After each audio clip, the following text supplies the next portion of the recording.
Good evening, everyone.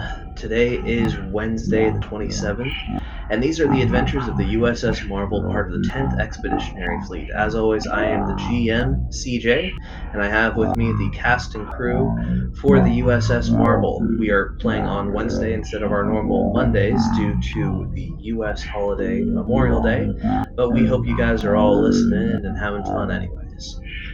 How's everyone holding up? It's a good week. Fantastic. Definitely think I'm gonna make it. We are going to be a few crew short today, but we will do everything we can without them and move forward as best we can. So, where we last left off, the crew were dealing with a rather interesting situation, being called out to the Tholian Border, being diverted from the Cardassian sector to head straight out to deal with the aftermath of the firing upon the USS Hatfield by the Tholians. As such, everyone has arrived on the border. The Marvel is standing ready in position and has received a request from the Tholians to have an ambassadorial representative sent over. As far as I remember, everyone had agreed that the Tholian was allowed to come on board. That's what I remember. Same. Alrighty. So, the opening scene I'm actually going to drop you guys in on will be down in the promenade, deep in the ship, with the diplomatic suites and everything else that's going on down there, as you guys prepare for the arrival and transport of the Tholian representative. I'm assuming that Captain, you and your first officer are preparing, along with anyone else that you may want on scene. Well, probably for just the initial introductions, it would be me and the first officer with Commander Sarin left on the bridge. Understood. And is there any special preparations you're taking that I should have in mind? Yes, I personally would like at least 2 security officers with the Tholian at all times. Whether we meet them at the transporter pads or here on the promenade, I want 2 security officers with eyes on the Tholian at all times, just as precaution. Completely understandable. The way the Marvel is designed, there are actually 2 sets of transporter rooms. The main ones are meant for crew use, the captain and everyone else that's operating.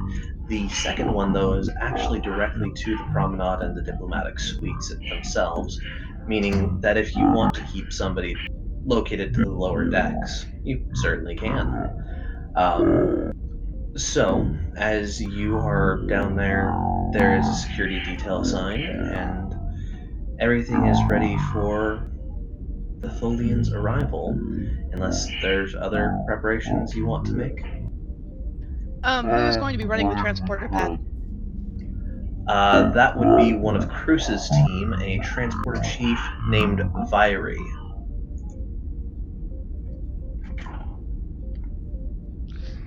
Okay, that works. Thank you. Captain, any last minute preparation from your end? A mechanics type question. I know the Tholians can't be in our atmosphere. They have some sort of like exo suit, something or another thing that they walk around in when they're here. That is correct. They have an exoskeleton or an exosuit that maintains their extremely high temperature base needed to not crack their delicate silicon features. Okay. I would also like to restrict the promenade. I don't want anybody else walking in or through the promenade area at all. I want it completely closed off during this diplomatic. Understood.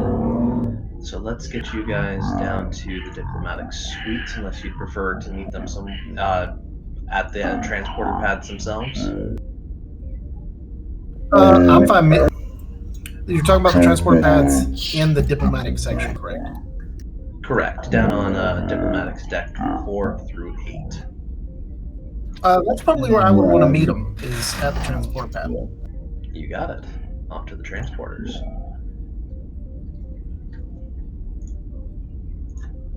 And it's not long before, as the two of you are down below waiting for the arrival of your guests, that the chime of Federation transporters shimmers into effect, and the crude, jointed figure of the Tholian exosuit appears onto the transporter pad. And immediately you can hear the harsh noises of it speaking as the computer begins to translate nearby. I am on board your ship. Thank you for having me, Captain. Welcome aboard the USS Marble. I am Captain Carr. This is my first officer, Commander Viss. How may we address you?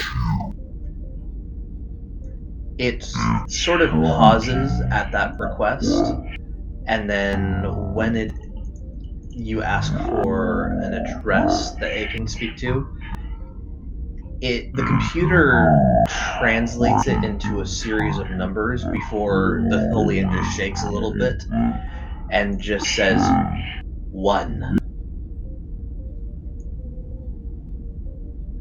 One it is. If you'll come this way, one, we have a set of offices prepared for us to discuss the recent happenings and what we can do to prevent there being any more bloodshed. It is appropriate. And you move your way off to the diplomatic suites very quickly, where there is a conference table and a number of amenities available through replicator tech. Just how are you guys situating yourselves along with your security crew? I would like the crew posted at the doors, on one on the inside and one on the outside. And then I'll be sitting next to the captain. If it can be arranged, sort of between the captain and the Tholian, depending on how the seats lay out. Not interjecting between the two, but like off to the side of. Gotcha. So you said you want one on each door, and then inside as well? Yeah, one on the inside and one on the outside of each. Alrighty. And then where are you guys setting yourselves up? I would think we would be on the windowed side of the table, and the Tholian could be across the table. Or wherever he is most comfortable. Understandable. Let's get you guys out there. All the tokens. It is a slow process, unfortunately.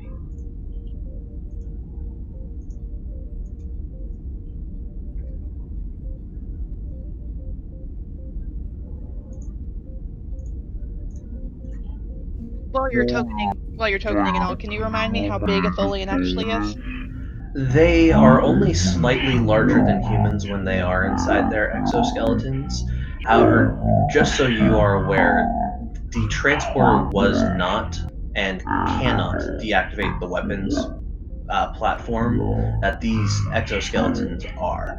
This thing, if it wanted to, could blow up the entire conference room and everyone around it, and it might be able to do so. It is a small walking tank.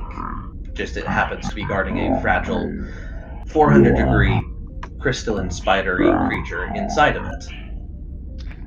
Well, hence security. Oh, that's great. Oh, yeah, the Tholians are fun. Yeah, they're a piece of work. No, that's why the security is inside and outside of the room. Although, to be fair, I think if he wanted to kill us, he could just, crack the suit and we'd all melt. Why do you have to help GM? Why? With the environmental situation that is there, it probably would not be in its best interest, as it would be a suicide attempt for it. True. But yes, it would be a very effective way of killing everyone and itself in the process. And notably, it does not sit in any chairs, it just sort of sets its exoskeleton into a stationary, mounted position. Yeah, that makes sense. And just for character context, Captain, you've come to know your XO is typically, yes, they're serious about the job, but a little bit more laid back. They're not as dead hard set about everything. She is ramrod straight, very stoic. She's got nothing on her face. She is very in XO mode right now, just on high. And Carr is almost the exact opposite. He is trying to play it more relaxed to produce a relaxing atmosphere, but in his mind, he is slightly terrified of what all could happen. Yeah, I'm not being overt about it. I'm just, there's like nothing. It's not like I'm showing a force. I have gone to shut down just so I can see what I can get from this scenario. I am completely in sort of like an open, blank slate set right now. And probably for... Can I feel anything from the Tholian? You are capable of feeling something from the Tholian. It is just... It is a mess of emotional states that you're not familiar with. There's a hint of confusion and disconnection, although you're getting this sensation that there is, very similar to your communicator pinging off of the computer and so on and so forth to transmit the sounds that you make. It's almost as if the Tholian is receiving broadcasts from most likely the Tholians on board the Tarantula that is not that far across space from you all. And it's like you're getting multiple sounds and voices from open wave broadcast. Oh, well, that's just peachy. It's not strong, so it's luckily not overwhelming. There is distinctly this Tholian, but you're getting backwash. Backwash would probably be the appropriate term. Like a little bit of feedback? Exactly. Cool.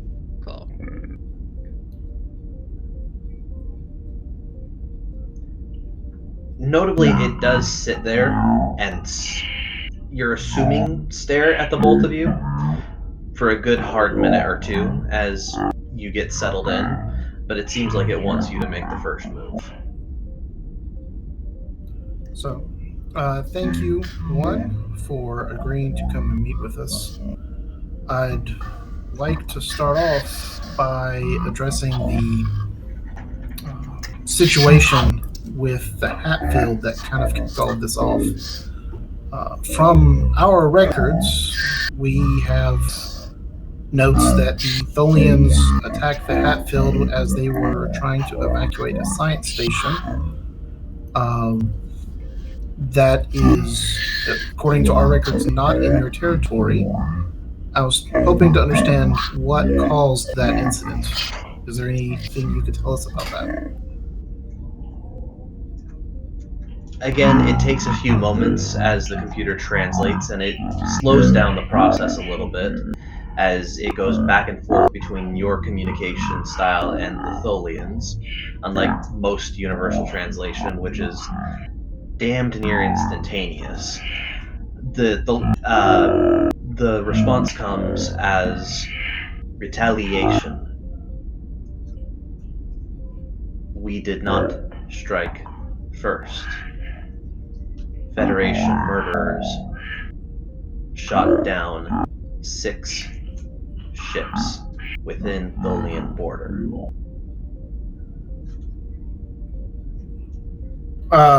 Do we have any record of another incident prior to the Hatfield? Computer does not have any records of such an event.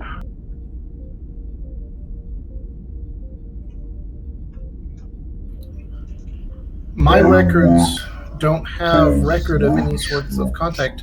Can you tell me when this occurred? About 16 cycles passed. And quickly scrolling through a pad, reference between cycles and Earth. Approximately 2.5 days per Tholian cycle, if the math is correct.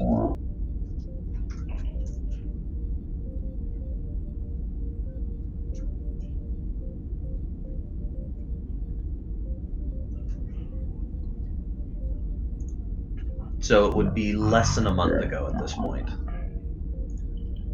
Okay.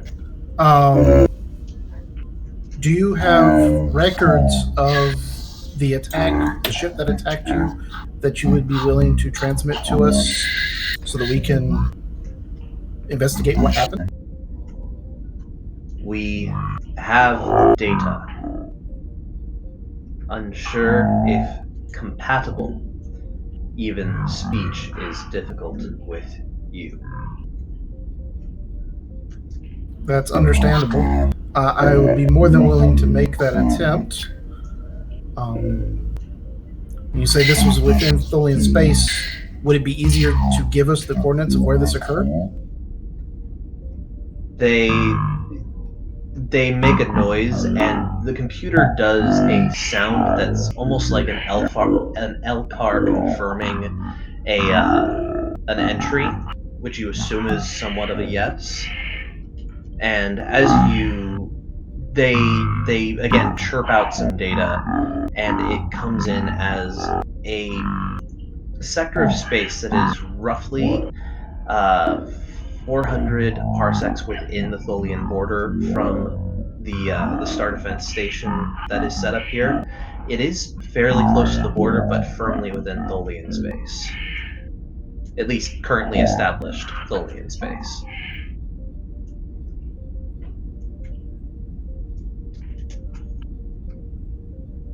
And they do request an uplink with your computer. However, as they said, the data is definitely not as compatible as they would hope. You're getting a lot of numbers and figures, but not actual like technical readouts or conversational words. Yeah, nothing that would allow us to identify a ship. Nothing that you can identify just by looking at it. It might be something that could be researched, but definitely not off the top of your head.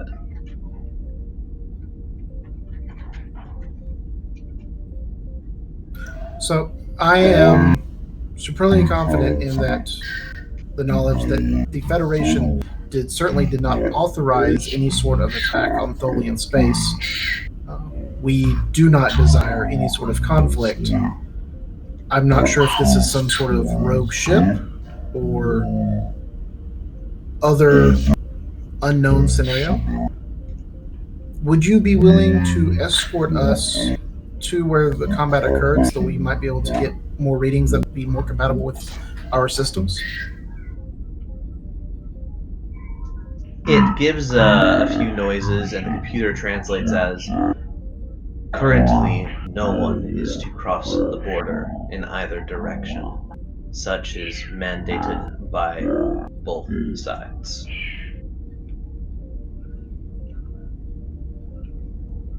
I understand.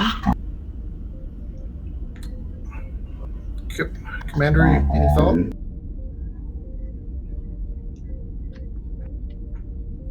Well, protocol would be to go and investigate the scene of said attack. If we could do so with an escort and both of us return to our commanders above us, our leaders, we could ask for leeway for us and another of the Tholian ships to go to the area and provide investigation, then return to this point after said period of time, Captain? If the Tholians would be willing to grant us access, I would. That's what we had suggested. a continued ceasefire, if you will. Both of us agree to look into this and then meet back up to discuss what was discovered. Such is a possibility, but not agreed upon yet. I would certainly expect that you would have to communicate with your superiors. We would have to do so with ours. I will reach out to Starfleet Command to make sure there's no hidden agenda that's causing this, if they would tell us.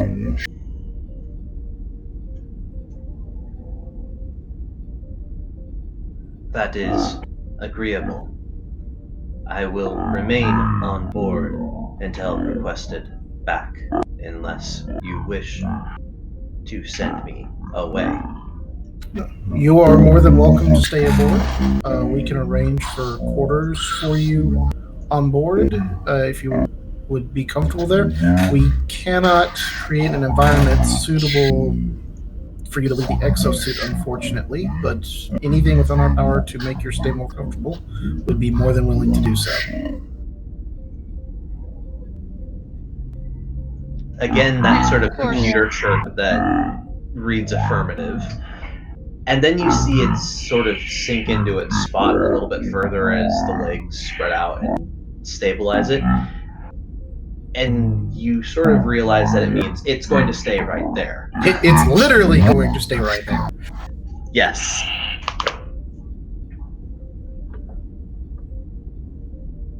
Okay, then. Sorry. So, sorry, this is Pixie talking. Real quick, what would be the most polite way to ask if the guards can stay?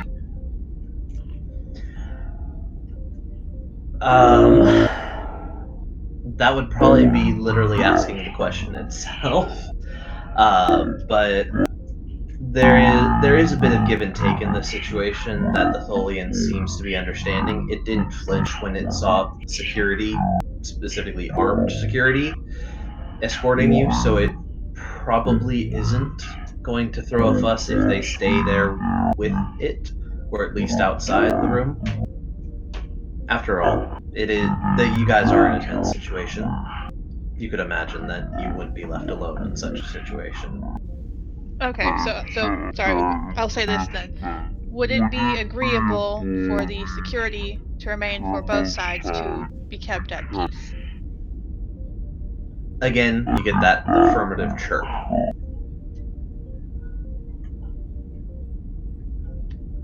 Awesome. I will nod to both security officers inside the room so that whenever we do leave, they'll follow us out, but they'll still post it on the outside of the doors. Alrighty. I'm sorry, Kat. That's fine.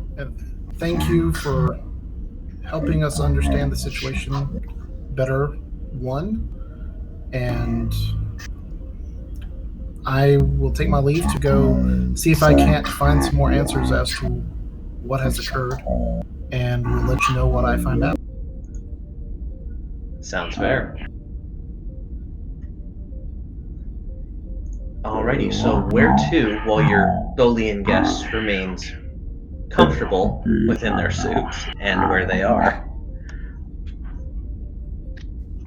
Shall we gather senior staff to the ready room, Captain? I think so. Would you or I prefer to put in the request for Starfleet? First, information Starfleet, I was going to run to my ready room and do that before we met up in the conference room with the senior staff. So if you can give me 10 minutes before we call the senior staff together, and maybe I can get some information out of Starfleet. I'll have the conference room prepared, sir. Thank you. As you head up to your ready room, you're able to establish a link to nearest starbase, which is the Star Defense Station nearby. And there is a chirp as Starfleet Command acknowledges the hail. Is this getting back in touch with Admiral Parra, or is it someone at the local?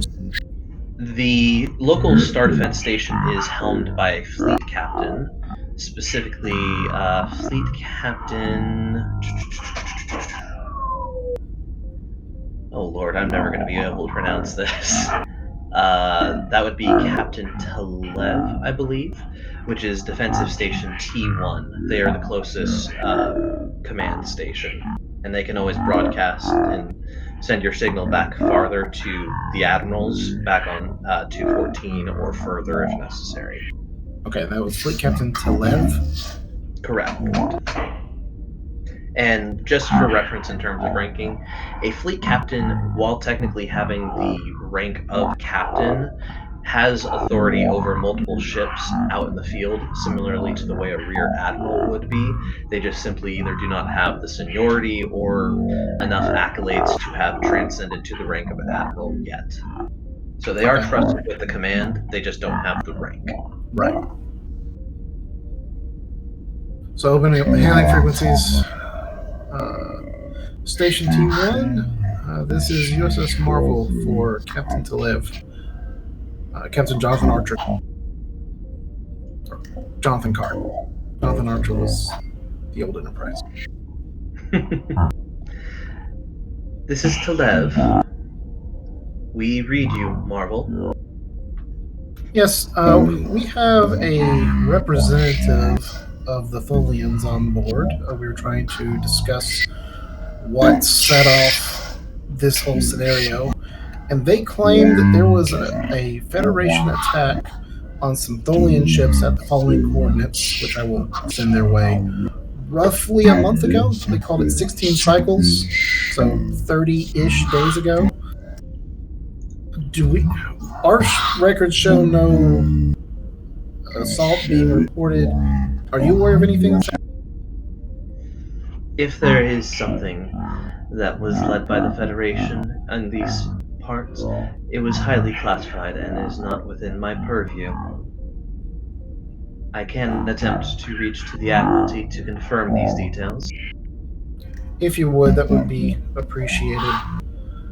And if we have any sort of sensor buoys that can reach out that far, I'd like to see if we can't get a sensor scan of that area. I believe the Marvel, if I understand her technical readouts, should have sensor probes.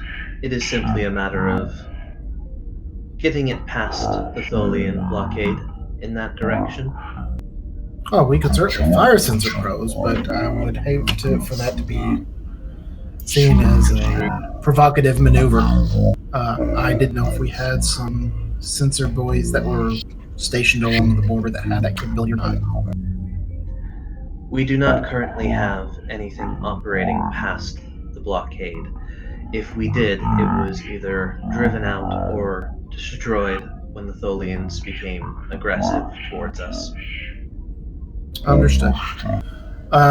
If you do hear anything from the Admiralty, please let us know, and we'll be in touch with anything we learn from the Tholians. Of course, Captain. We will attempt to find out anything we can. Thank you, Talif. Marvel out.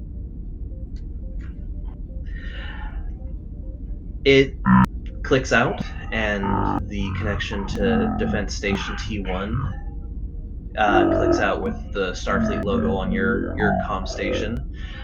You're looking over the data there, and what the computer has managed to translate from the Tholian transmission does confirm that at least 6 to 7 Tholian ships were destroyed based off of the data that you're seeing. Just transmission feeds that were running and then broken. And looking at the energy output that you're seeing, it definitely does match along with the idea of not disruptor fire, but phasers, a usual use of Federation technology. However, the data that you're seeing constructed, you can't quite tell the distinct design of whatever ship was out there. But it seems that it was maybe 1 or 2 Federation-style ships, according to the Tholians. that managed to take out the 6 ships that were within the Tholian border.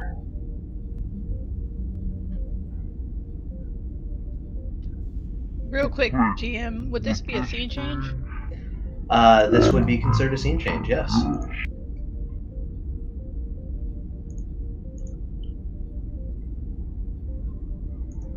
So we have 4 momentum left over then from the other session? We were at 5 when we started, because we had 5 banked left over from last session, so we're 5 down to 4.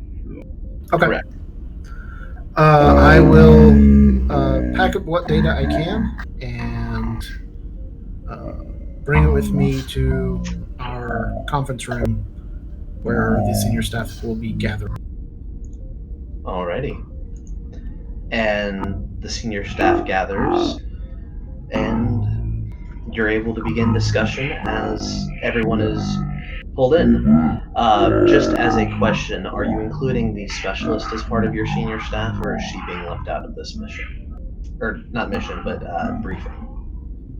I would not have called her specifically for this one, mainly because it's outside of her field of expertise. Understood. Alrighty, so everyone that is a Starfleet officer within your senior staff is congregated. Go ahead, Captain. So, unsurprisingly, the Station T1, their fleet captain, has no record of any sort of official action taking place in Tholian space. However, the data that Tholian sent us does seem to indicate there were ships destroyed at that location, and it does appear to be phaser-like energy that was involved. I am open to suggestions for if there's a way we think we could get the data without having to go into Tholian space, or other suggestions. Your chief engineer, Cruz, raises his hand up a little bit. If I may, Captain. Go ahead. Currently, the computer's trying to translate this based off of what we know about Tholians, right?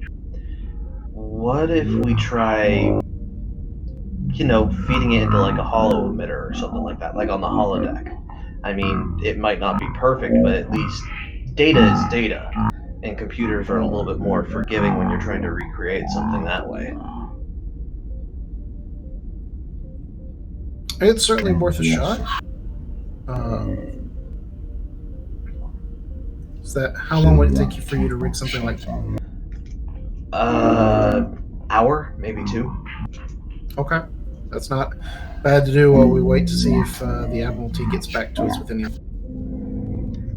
Honestly, Captain, that's my first concern, is what Starfleet's going to say about all this. Well, but I can't quite put my finger on to who's not telling the truth about it.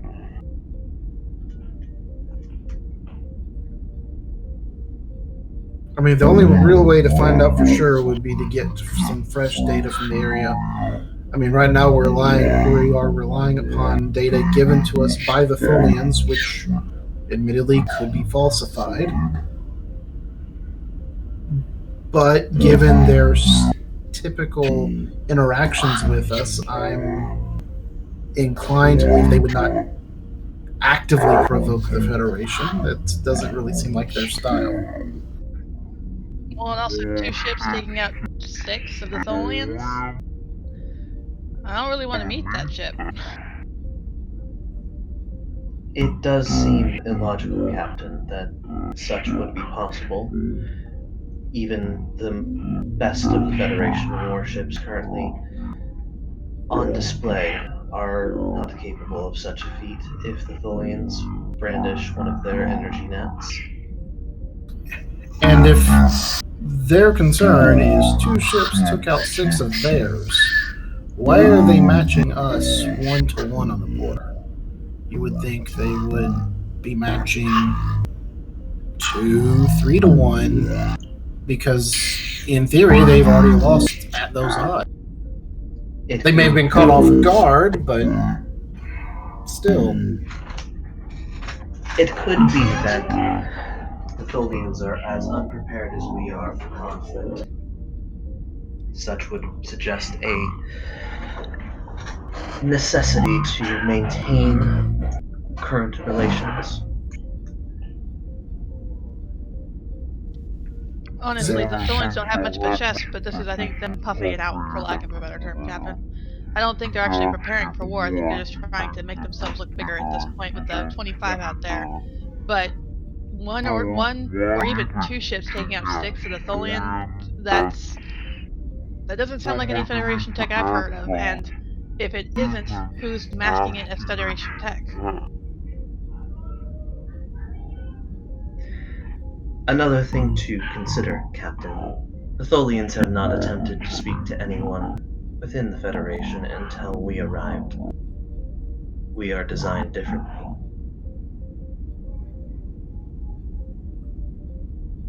Designed differently, as in we don't appear to be a warship.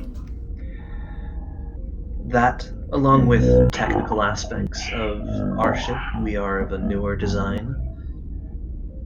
Perhaps older designs do not cause the same reaction as the newer technology might.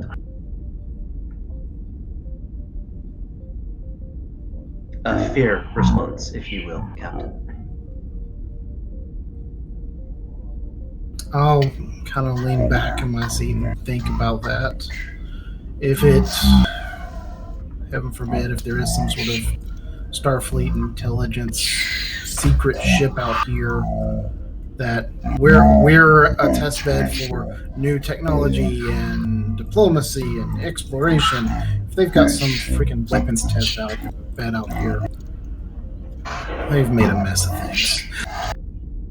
It would not be the first time, Captain. That's what I'm afraid of. Well, this isn't actually assuming it is Starfleet tech. I mean... Yeah, I mean... Cruz, I mean, you can tell me if this is even possible, but how hard would it be to alter a signal like that? I mean...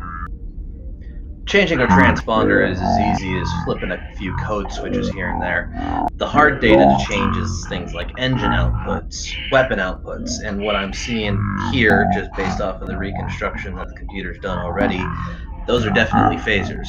High-energy phasers, like the same kind that the Marvel or any Federation ship's equipped with. The things that really would be identifying as like warp signatures. Federation uses 95% dilithium-based warp cores, where we're amongst the like 5% that doesn't use a standard dilithium core, but generally the Federation goes dilithium. Klingons go dilithium, but they mix it with other ores, which causes a different radiation signature. Ferengis don't know what the hell they use, but it definitely does not produce the same radiation trails and all that. So it's kind of our way of identifying ourselves. And if I can reconstruct enough of that from the data that we're seeing here, we might be able to get a little bit more of a telltale if this was Federation versus, you know, something else.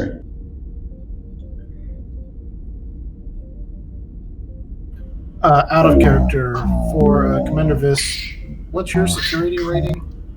Are you tactical based? Hold one moment.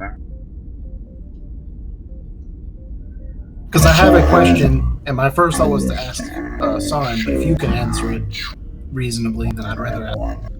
My security's 3. It's not unreasonably bad. It's just No, it's not. That's fine. Yeah, 3. It's not a 1. Let's just say. Right. Because mine's a 1, which is why I'm asking the question. You also do have your security officer, Gallic. Your lovely I Carnathian. thought he was ops, not security. He is ops, but he does focus more on the security side than other sides. Still, if I think Commander Viss can answer the question. Fair enough. Commander Viss,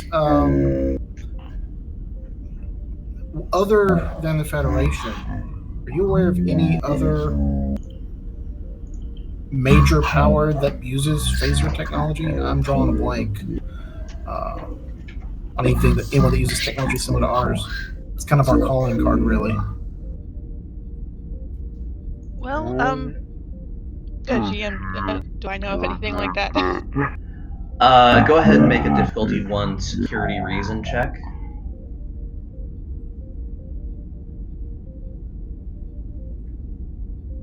And get an assist from Ensign Gallic.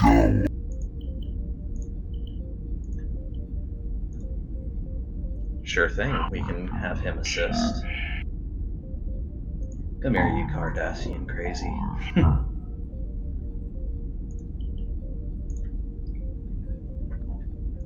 Hey team, sorry I'm late. I've been listening in for a little while. Welcome, Doctor.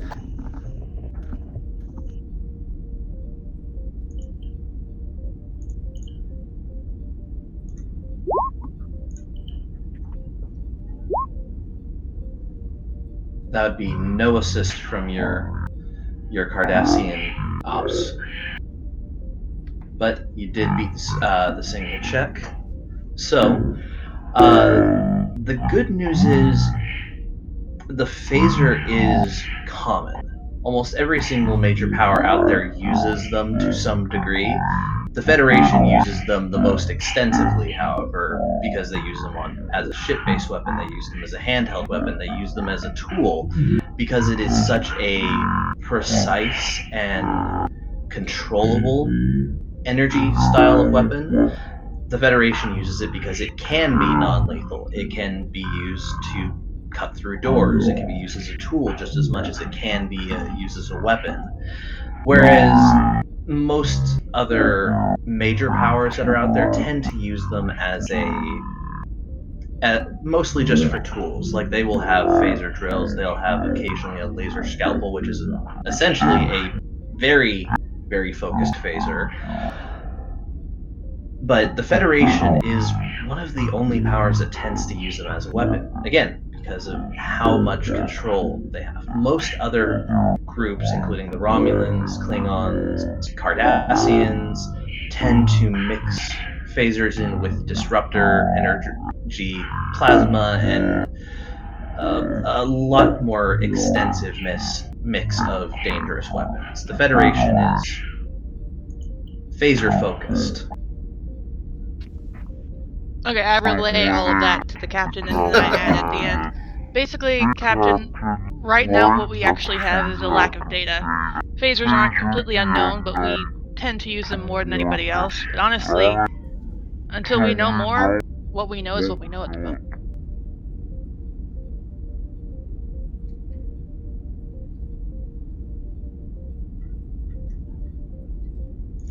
So,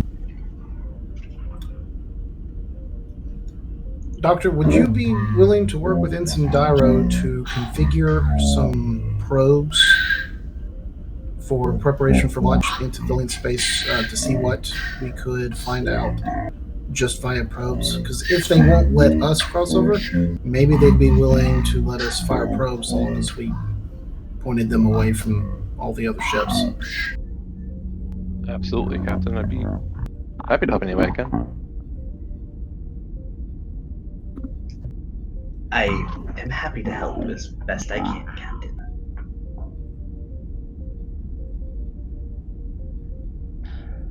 And, Cruz, is there any extra help you need with that? And I'll get the engineering crew trying to translate this data into something maybe a little bit more physical.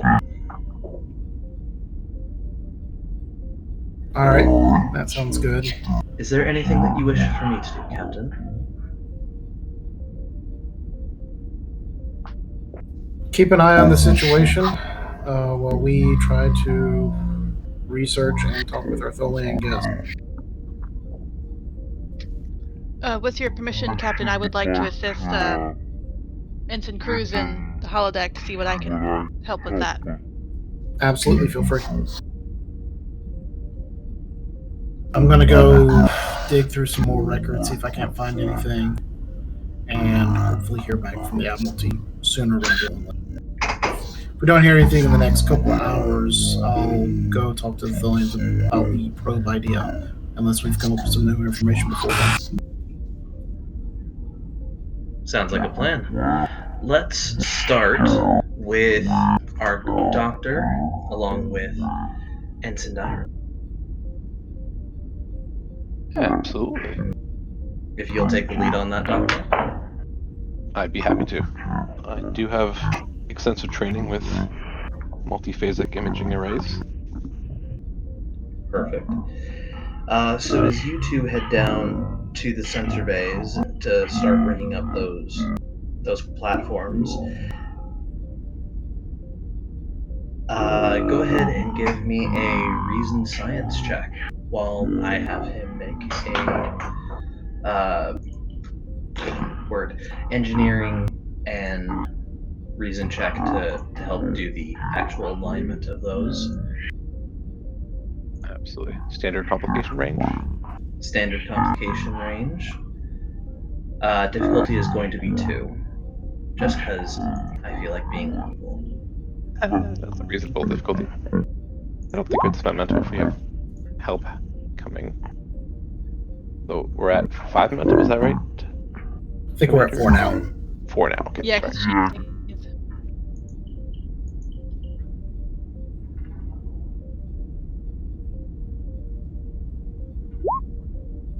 We're okay. Alrighty. 2 successes, so unless 4 overall between the 2 of you. So you wow. are very quickly able to get those calibrated and prepped so that you can get accurate sensor readings as well as quick transmission back to the Marvel, since there's not going to be too many subspace relays to bounce things off of out there. yes, and that was a difficulty of 2? it was. Correct. Okay, So you back guys up are to... full up. Okay. Awesome. And as you're going through that, just affecting things, as you're going through the computers, you actually do get a notification, just going through the system, that it appears that there has been a access link request from down in Diplomatic that is not directed at anyone in particular. It just is generally broadcast through. It appears to be your Tholian guest attempting to access the computers, though they are not trying to push past things, they are just requesting access. Ooh, that is something I think the EXO probably should authorize. So I might clip on the old communicator. Say, Cannon to Commander Viss. This is Viz. Go ahead, Doctor. Commander, Ensign Kip and I just discovered a request from our Tholian guest to access our main computer. There is an actual beat of just straight silence, and you're not quite sure if the EXO is going to say anything until... Understood. Thank you for the updates. Viz out. And she cuts comms. Awesome. I'm just like, okay. I had things to say, but that's fair. Sorry, that's No, just in a fun way. right now. Yeah, no, that's like the look that the camera has of Dan's like, okay. Yeah. Totally fair. And Ira will probably look up you and give a look of, okay, well, this is inefficient, but we'll work with it. Viz At which to point- Captain Clark. Go ahead, Commander. While working on the probe idea, apparently our doctor discovered that the Tholian has requested computer access.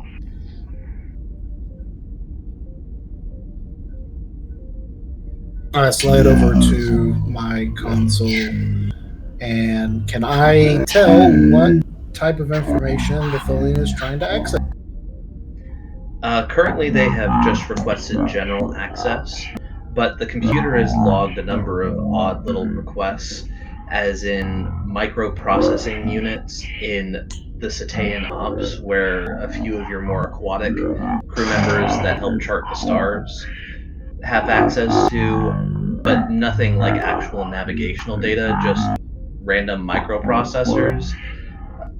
And it's like spread out throughout the ship, just random little systems that are not interconnected at all by your eyes. that they've requested to be able to just examine the data coming off of it. And this would be data publicly available from the system to anyone who accessed it, or have they broken through some None of these systems would be something that have a protected authorization code. In fact, Okay. they haven't done anything in engineering at all where there have been a number of authorization codes requested for everything down there. But So they haven't even attempted engineering. correct. It is literally all like the most random sub processes that they seem to be curious about. Interesting. I can go have a talk with our Tholian to see what it is they're looking for. Maybe I can answer some of their questions and not have them poking around quite so much, but it doesn't look like anything they're looking for is anything protected, anything secure. Honestly, Captain, that's what worries me. Fair enough. I mean, he is just sitting down there alone, bored, although I guess he can talk to the entirety of the Tholian fleet from where he... I'll go tell... And I can't even begin to guess what that Tholian is thinking. Do you want me to accompany you, or would you want me to continue on with helping the engineer? Go ahead. You can go ahead and help the engineer. I'll go talk with Tholian. Let just kind of one of those courtesy calls that we'll know where we're standing. There's another pause, like she wants to say something but doesn't, and just, of course, Captain. I'll take the security forces in with me. Thank you, Captain. Vidal. Right. Car out. Go speak with the Tholian. I kind of shake my head. Commander, you and Cruz are down in Recreational 3, which is one of the holodecks assigned to General Crew Quarters, where he's currently messing with some of the isolinear chips and has you in the room. So why'd you volunteer for this duty, Commander? If you don't mind me asking.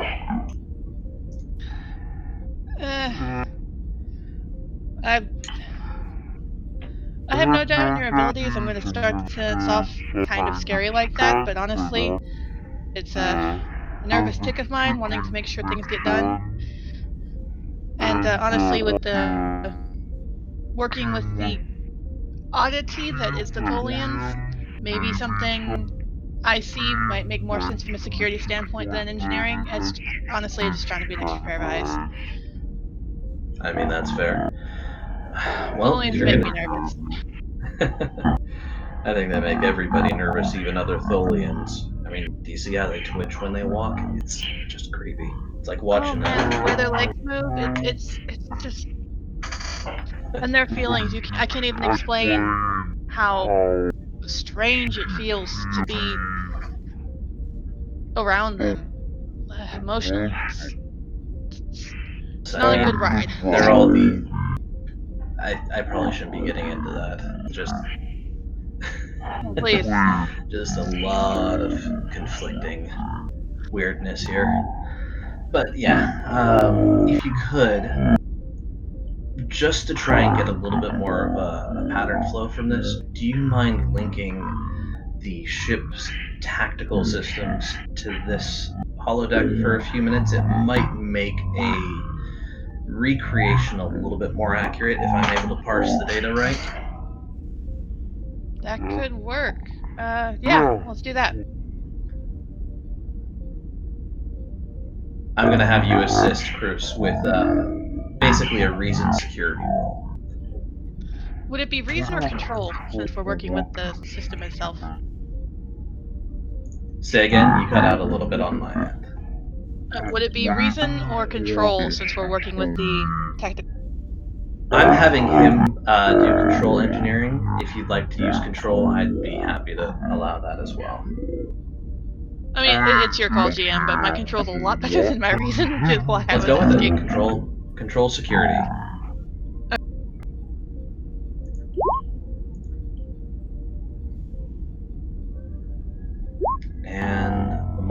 course, is going to assist with her computer systems. Let's see how she does. It's not combat, but it is tactical.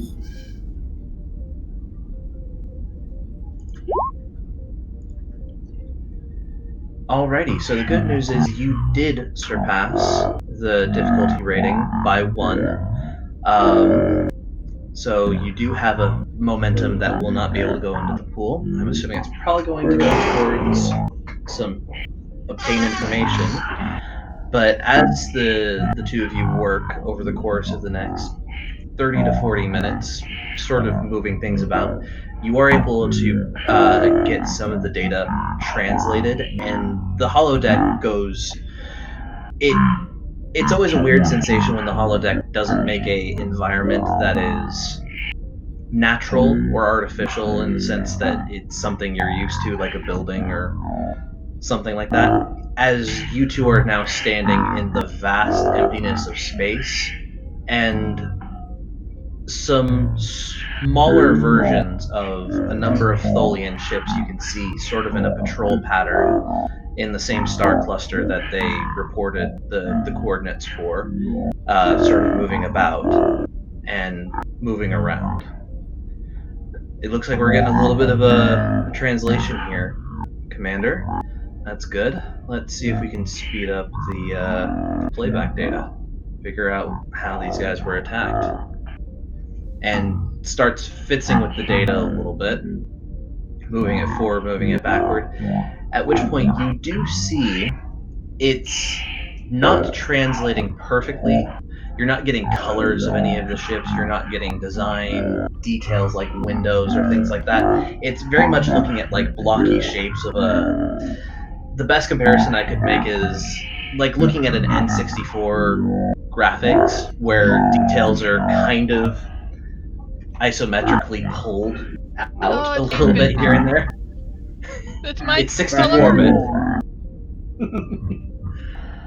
And as you're seeing, it looks like the Tholians, as they're patrolling near a asteroid belt in one of these outer systems, there's something that pulls out from behind a larger asteroid system that's orbiting around a very thick miniature planetoid size of an asteroid, followed by a smaller vessel. And the shapes that you're seeing are they follow Federation design. You're seeing kind of a saucer section up in the front. You're kind of seeing longer protruded nacelles that are sticking out from a rear deck section.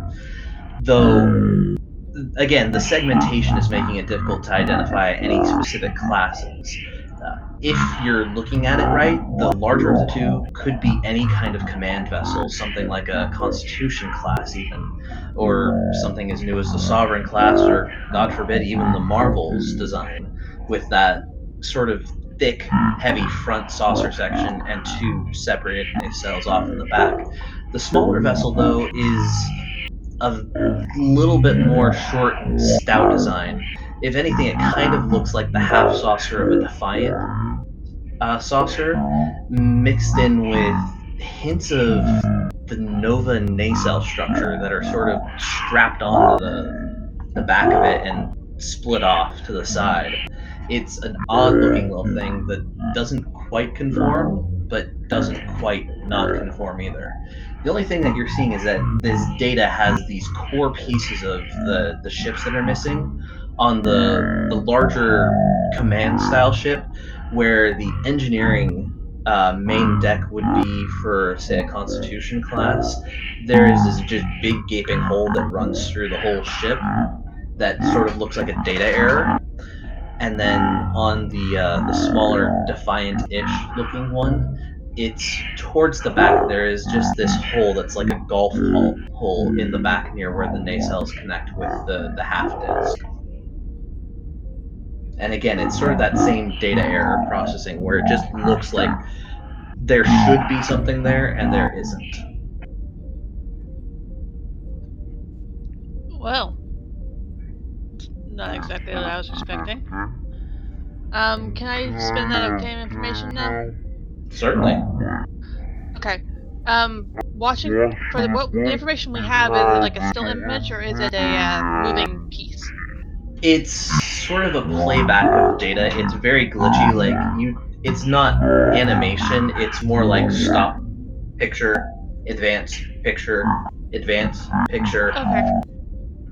With the information we have from this, and watching the movement, the plot points of the movement, does it seem like the two, for lack of a better term, Federation-ish vessels, are they moving in a standard Federation attack pattern?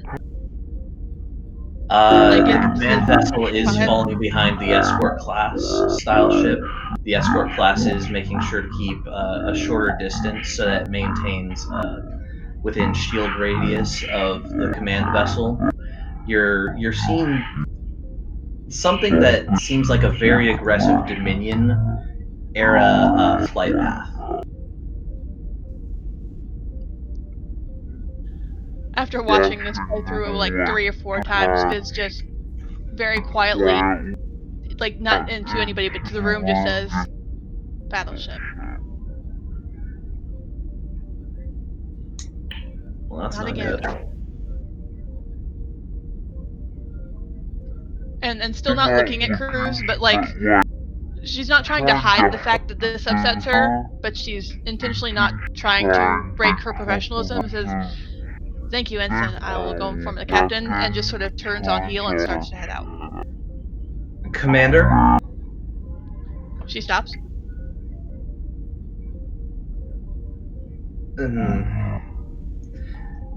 Something's bothering me about this.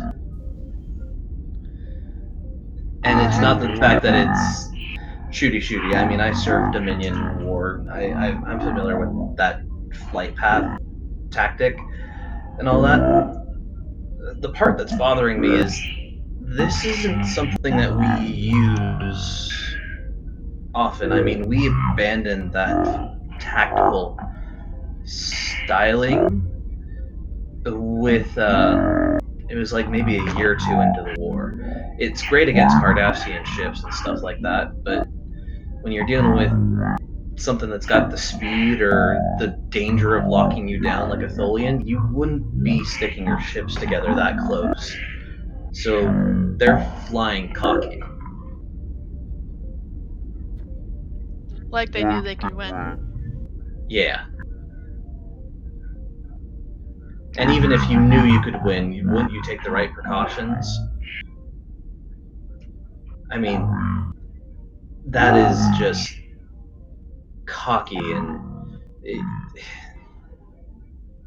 it's flying the way a Cardassian used to fly at Bajor.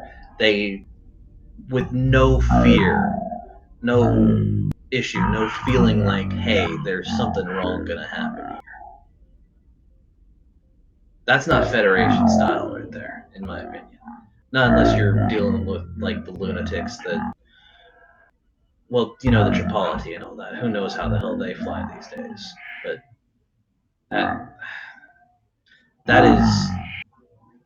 that's cocky bullshit flying right there. That's what I'm saying. You know? Yeah. That worries me more than the fact that they might be Federation ships.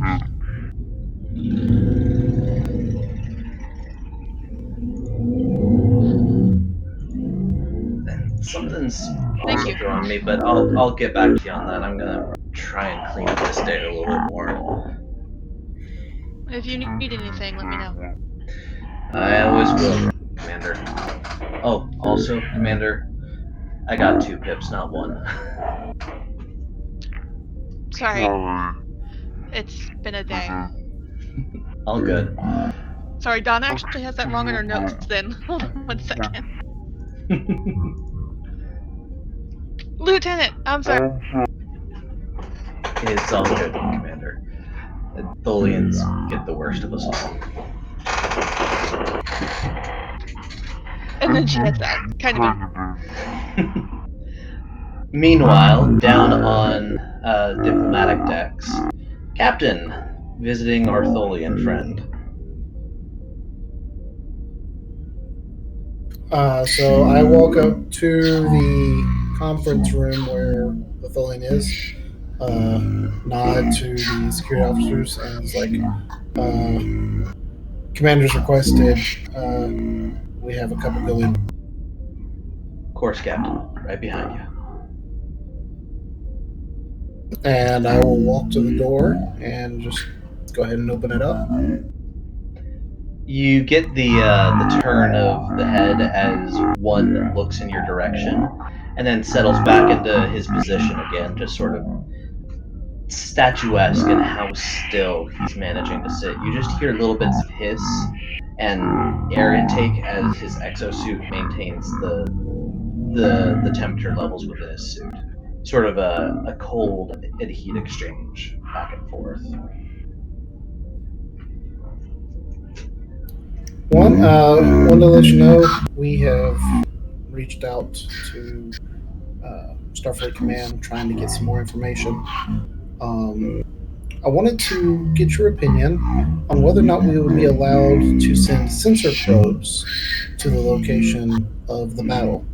I know that right now you're not wanting Federation ships to cross over, but if you'd be willing, we have some sensor probes that would be capable of doing the scanning for us and transmitting the data back while we stayed on this side of the border, if that would be acceptable. He sort of tilts his head, and I'm going to have you make a command presence check just to see how that goes across.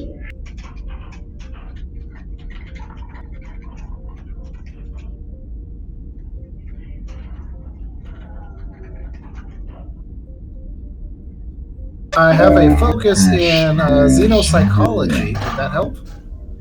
Absolutely. The Tholians are about as xenopsychology as you can go. That's awesome. And I am going to burn a momentum too, since we're maxed out. Understood. I will let you know I am going to actually spend 2 threat to increase the threat range to 18. Okay. Target number for success? 2. Okay.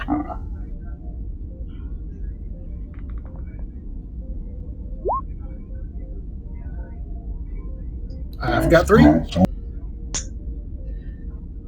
Nice.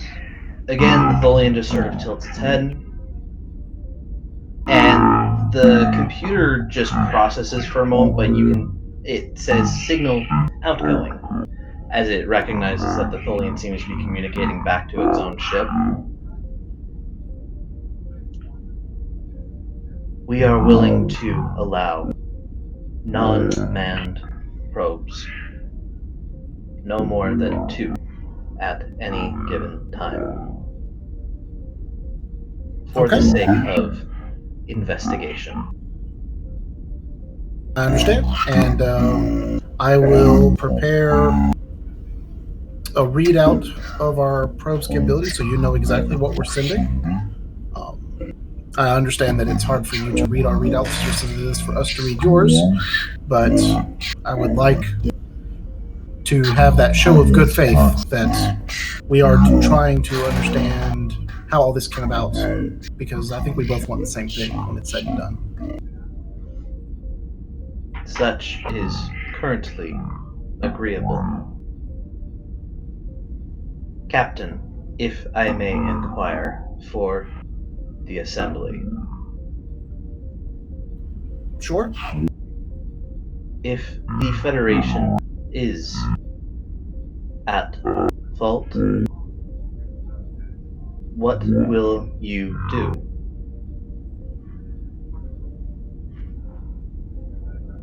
That's a good question.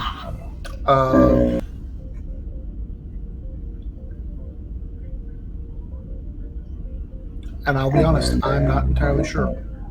I don't think this is something representative of Starfleet. But just like any organization, there are always members who act in Again, that their little bit best of a head interest. tilt as it looks at you.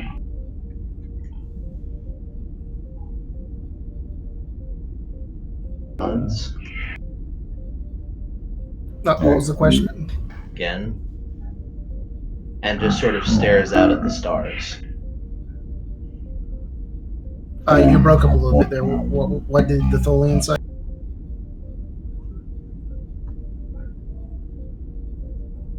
And now I'm hearing nothing. Can you hear me now? I can. So the Tholian does listen. It nods. And then it just sort of settles into its position, staring out at the stars again. So I'll start off tapping my communicator. Dr. Tanan, in Sandaro, how are those probes coming? We're just about done, Captain. Looks like Kip to get the all clear on that as well. That's good news.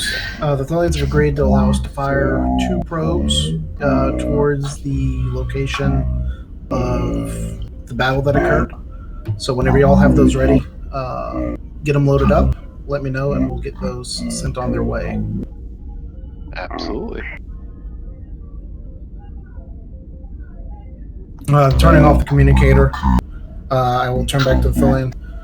While they were preparing the probes, my engineer, or my science officer, and the doctor saw that you were making some general computer access requests. Is there some information that you would like to have that we could help describe to you, possibly better than trying to access our data systems, because I know they're not very compatible? It adjusts again, addressing you directly.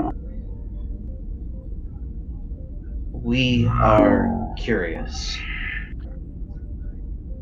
The Federation changes faster than we are used to. Such is a organic quality, we assume. This is another new configuration. We are curious what distinguishes it. Another new configuration. You've seen something else. Well, out of character. I know the Sovereign is one of the newer class of starships. Is there comparatively to how often Tholians appear to change ship stylings, the Federation has hundreds upon hundreds of different ship classes, along with dozens upon hundreds of different configurations for each of those different vessels. Okay. So it's more a commentary on how you, the Federation, style your ships as compared to the Tholians. Okay.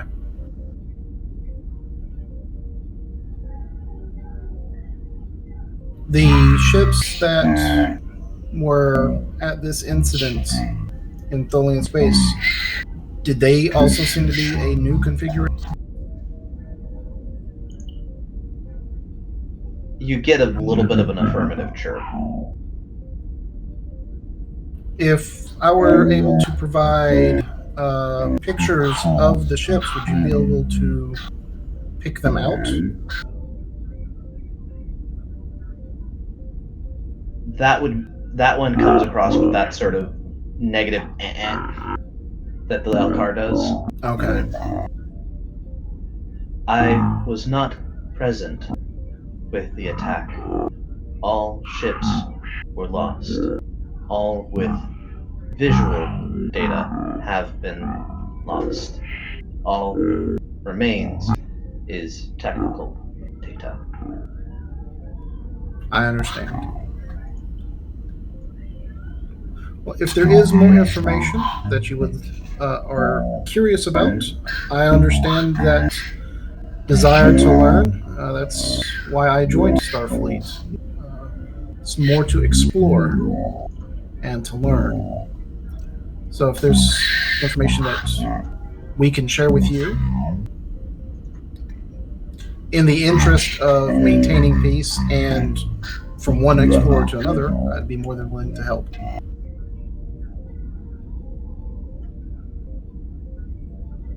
It doesn't say anything to that. You just get sort of that little bit of a chirping noise as it seems to agree with you, but it's almost questioning as it repeats itself, just curious with the noise, essentially. Almost like a human just going,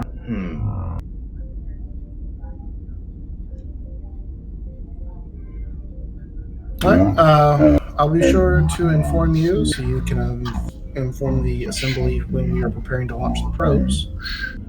And we'll let you know if anything else develops.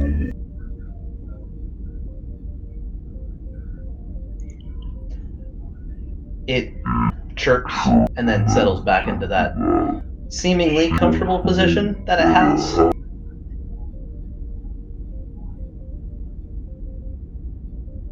I'll step back out of the room, have the security officers follow me back out. You guys are launching those probes.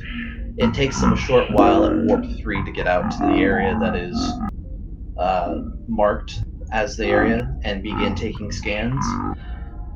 And It before takes we a little while, but you are able to get information,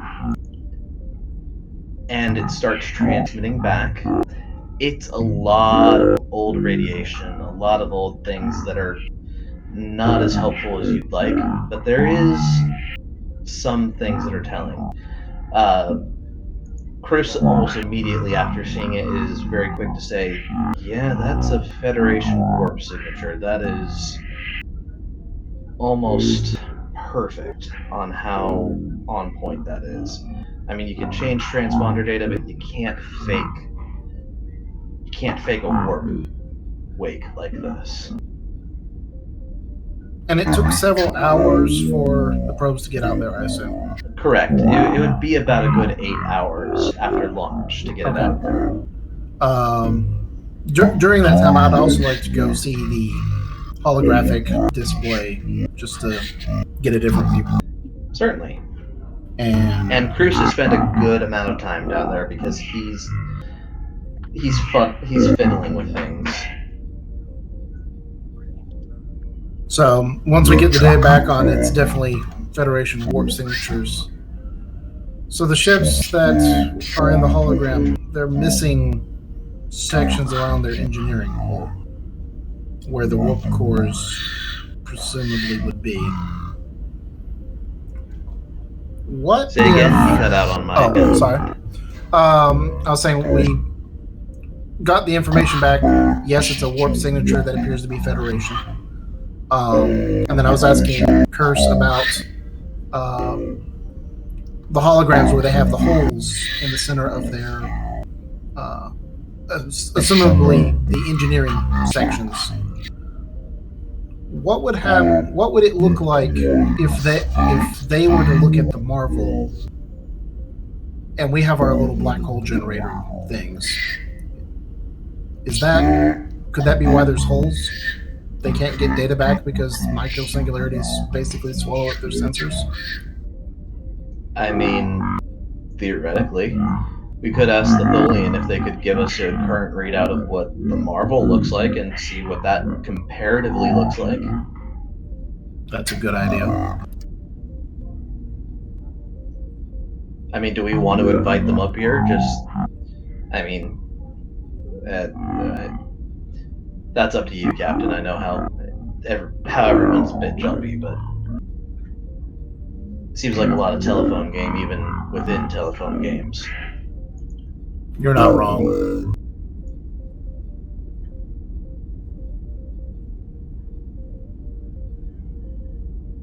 Anything else that we got from the sensors? You are seeing it's a lot of wreckage.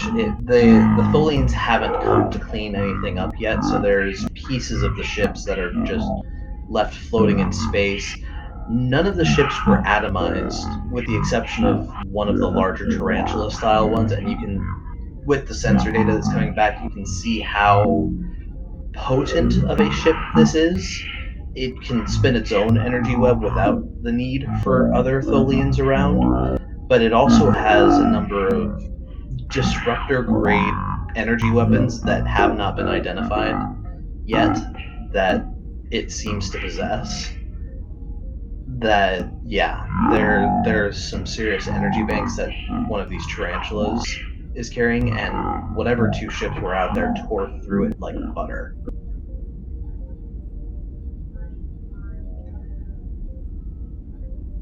But all 6 ships are accounted for in pieces by those sensor probes.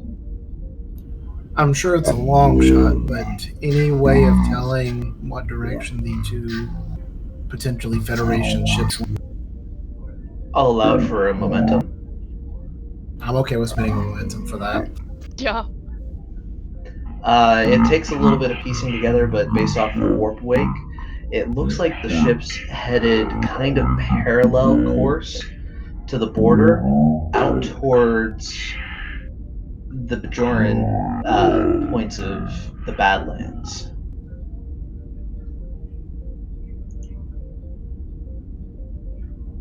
So they're heading towards the Badlands, kind of parallel to the border. Give me a second. I'm going to go pull up a map so I can actually see that. Towards the Badlands? Correct. Basically towards man. Cardassian space and all Yeah, that fun stuff. that's what I was thinking. Toward Cardassian space. Fighting like Cardassians. Viz is not there at this moment, but Pixie is putting some stuff together. I can't zoom in on that to see enough, but that's that's good info. Oh, and Viz has sort of been ping-ponging, down to science where they're working on the probes, back up to the bridge, down to the holodeck, back to engineer. Like, she's just been basically double-checking everything personally. Bouncing all over the place. Hours. Just very obviously unsettled and wanting to personally check everything. She did a briefing with the captain after she left the holodeck, but since then has been basically nonstop double-checking everything twice. Gotcha. In the combining the intervening 8 hours or so, have we heard back from the Admiralty yet? Yes, you would. It's about 4 hours in between the subspace relays that are needed to get out there. But you do get a direct channel from Admiral Nakamura calling to speak to you specifically. Great. Admiral Nakamura, thanks for taking our call.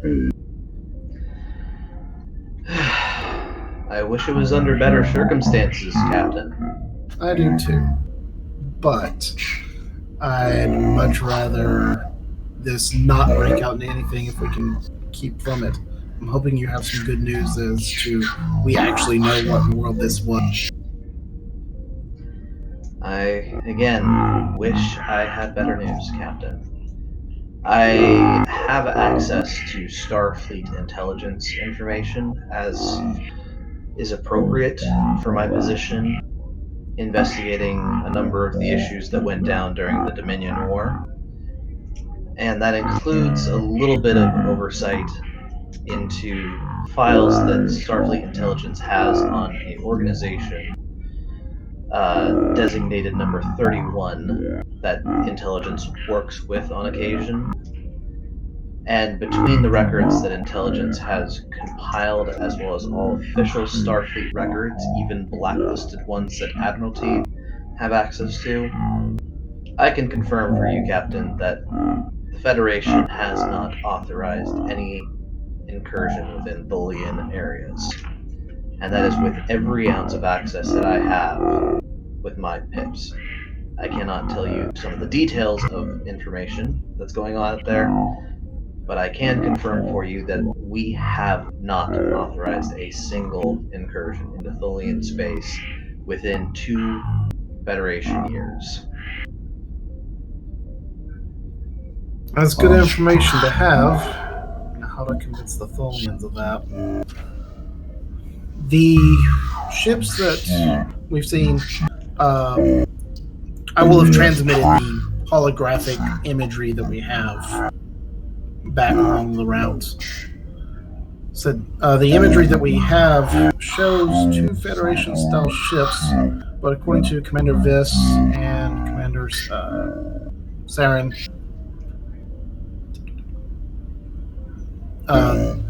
they're not acting like Federation. So we're going to keep plugging away at that area, see if we can't track down these ships. But I know if I were the Tholians, I see a Federation ship, my ships get destroyed. I don't know that I would trust the Federation to tell me if they did it or not. Neither would I, Captain. So, in this instance, right now, the Federation, I am going to let you know, cannot afford another war. I'm sure that Admiral Pera, as well as any other admiral in Starfleet, will hopefully be mirroring the same position. Admiral Pera said the exact same thing, and I fully agree. If you can, I want you to extend any form of apology that the Tholians need to get you on the case of chasing down whoever these people are. If they are operating with Federation technology, we need to know about it. And if they demand reparations, I say give them to them as best you can. Be diplomatic about it. Don't give anything for nothing. But it seems that somebody is using our technology to hurt people, and that is worth alone some kind of diplomatic attempt at an apology. Understood, Admiral. Thank you for the information. And he presses something on his comm station, and you see a request to go private and secure. I'll do the same.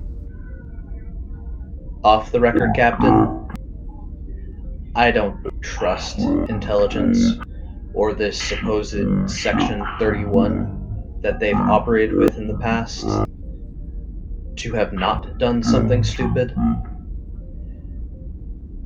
I can't go into details, as I said, as it would cost me my pips and everyone on your crew's pips along with him.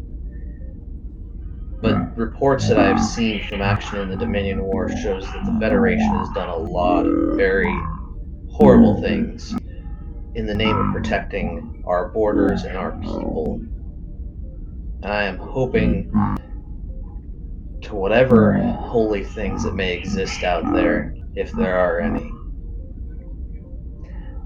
that this isn't another case of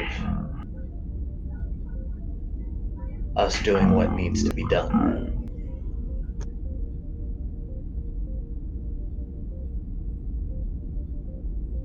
I understand, Admiral. I agree. I know I've seen my fair share of things that I disagree with. And if there's some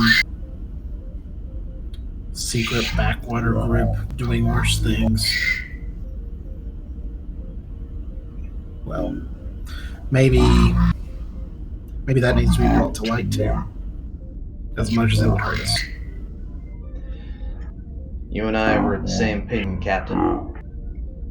Take care of what you need to, and if you can get access to get within the Tholian border, I want you after whoever made that wake. You're running one of the strongest ships that we've got off the line right now. You're probably the only one that I would trust going in for that firefight if it has to happen. And it's a test bed. That too, Captain. That gives you a bit of an advantage if they know Federation technology. In the back of my mind, I'm thinking it just means that everything's going to fall apart at the worst possible moment. But anything else, Captain? I don't think so. Admiral. You see that he very quickly untaps the secure line, allowing for anyone to be listening that needs to be listening, listen again. Yeah. I don't have anything else, Admiral. I will keep Starbase T1 informed, and I'm sure they will send all the information back to Admiral Pera and yourself.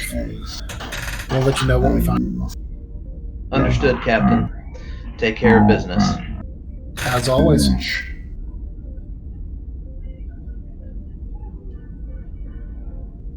Meanwhile, down on the lower decks, Dr. Tanan, as you are taking care of a few things, down in medbay, having separated from the sensor probes, you actually get a knock on the medbay door.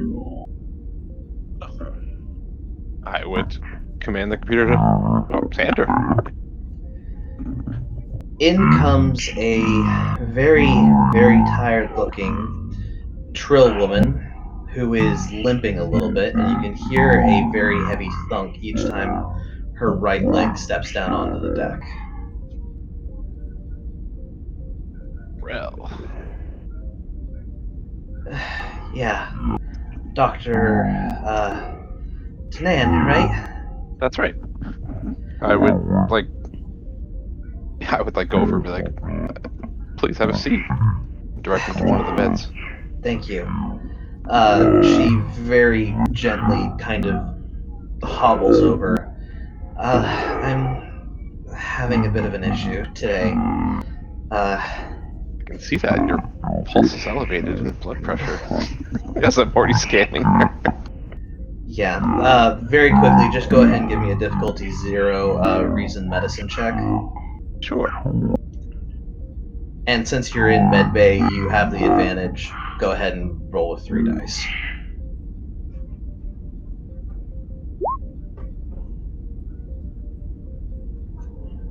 Not a great roll, but not a bad one. Very quickly, you can see that her neurodyne levels are up, which generally represents internal stress of some kind. The symbiont probably isn't too happy either, just with how much the neurological stress is going on. My legs, the haptic feedback is not responding appropriately. I'm getting some phantom pains. I'm seeing that. I would start off by offering them a mild sedative just for the pain. They're always doing that in Star Trek. They have so many safe sedatives, I hope. Well, we can only hope. Yeah, we can only hope. Thanks. How long has this been? Yeah. The whole spray. About 3 weeks now. I've been trying to adjust the sensors on my own, just with appropriate tools, of course. I know I'm not supposed to mess with my leg, but I've been tinkering with it for 6 years at this point, making it my own, and I probably hit a switch or something, and now it doesn't want to play nice. No, clearly not. I suppose I can't fault you for wanting to customize the prosthetic. I admit I probably do the same thing in your shoes. But you really should check in with me before you start making any serious alterations. Right. And she hits a few of the very discreet buttons that are on the upper thigh of this prosthetic leg, at which point it de-seals itself from the actual skin, and she leans back a little against the headboard of the medical bed in its current formation as the leg detaches and sort of clunks onto the bed. Stupid thing. Now that it's attached, I would see if, like her levels begin to even out a bit. Like if They definitely do start stabilizing a little bit, but you're actually seeing some chafing around the actual connection spots, which, to be fair, is somewhat common when there are prosthetics, just where it rubs against things. But you're also seeing a bit of minor bruising right along, I'm forgetting the bone name, but right across where the severed portion of her, I believe it's the tibula up on that upper portion of the leg. Sure, I'll take your word for it. I'm no doctor. I'm a role player, not a doctor. Sorry, not the tibula, the femur. It's the upper femur femur, where it's of been severed. from yeah. Okay. Does her do I have a medical file on her in our database? Yes, you certainly do. Okay. It's not really relevant, I suppose. Notably, just a few quick things as you pull up her file. She did not report in for her standard physical before. I certainly didn't think she did. But when the Marvel was going through its test phases, she didn't report in for that doctor either, requesting a physical. I won't. Yeah, I'll note that. I'm not going to try and guilt her right now, but that's some good stuff for later. In fact, just going through the file, because she has a bit of one. Yeah. Specifically, the last time that she had a physical on file with Starfleet was back when she was a lieutenant commander on board the USS Horizon, a early grade Sovereign class ship before the Dominion War. Wow. Okay, that is quite a while. And I should be adjusting her But she doctor. has not reported in for any kind of doctor or physical for quite some time. Roughly about 4 years at this point. 4 years. Okay. I mean, we're right here. You just gotta come see us for half an hour. It's no big deal. I'm thinking to myself.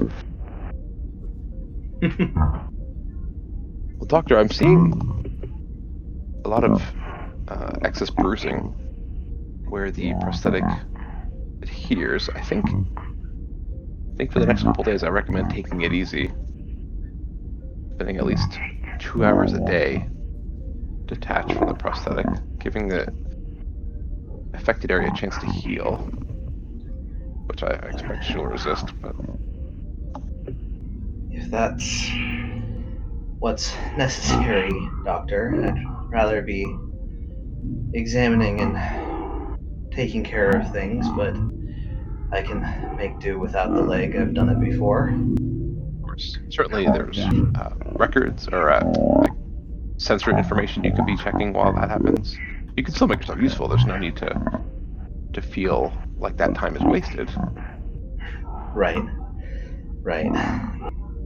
can speak with Lieutenant Kress and make sure that he accommodates that time for you. Yeah, the Jordan kid, right? That's the lieutenant. Yep. Right. Good guy. He's got a good sense of brains on him. Kind of reminds me a little bit of. Not important. But can I name that host? Just from my offhand knowledge of the previous host. Considering that your particular background is involved in that, I'm not even going to have you roll for that. That is something you'd be aware of. I wouldn't say the name, but I would ask the name as a question. Like, do you mean like Tedron Borel, something like that? Let me get the names here because I have. Oh, you have a list. Okay, good. That's awesome. When you make a joined character, you gotta kind of play around with it a little. No, of course, that's one of the best parts of playing a joined, NPC or not. Here we are. Specifically, it would have been one of her earliest hosts, a male by the name of Yessen. Okay. Yessen was a military contractor before the Trill officially joined the Federation in full. Oh wow, yeah, quite some time ago. Mm-hmm. And I would inquire. Yessen Norel? Yeah, kind of that cocky, surefire attitude from the first host. Just young and full of idiocy. But lots of good ideas, just not tempered ideas. Smile and say, sometimes the smartest people are the ones you don't expect it from. Yeah, I can tell he's a lot of energy. The kid's got some very pointed attitude about all sorts of things, but I suppose that's the Bajoran in him. Yeah, my experience with Bajoran is that they're very. I think what they went through has given them a real appreciation for life. And I think that they seem to grasp it better than we do.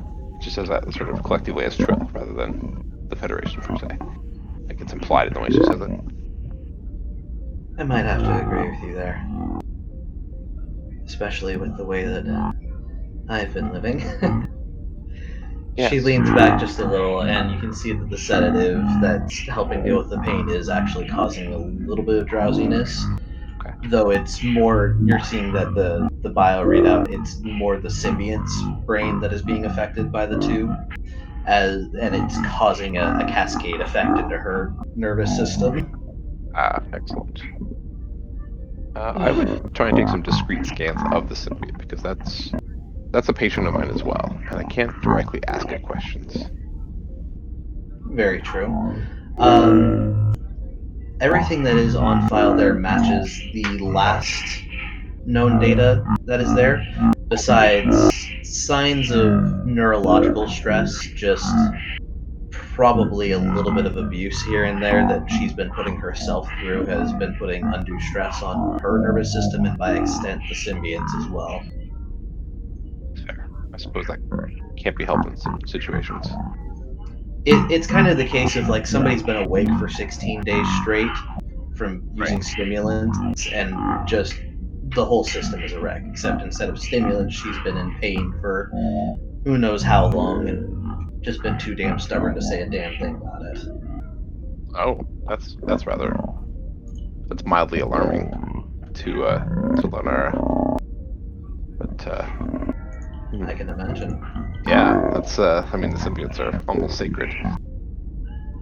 So okay, I'm gonna keep a real close eye on that and record those scans for me to do a thorough check through later when I have time. I'm not Sounds like good. looking to get in her trouble. I just want to like make sure that there's no unforeseen consequences that even she herself isn't aware of, right? Completely fair.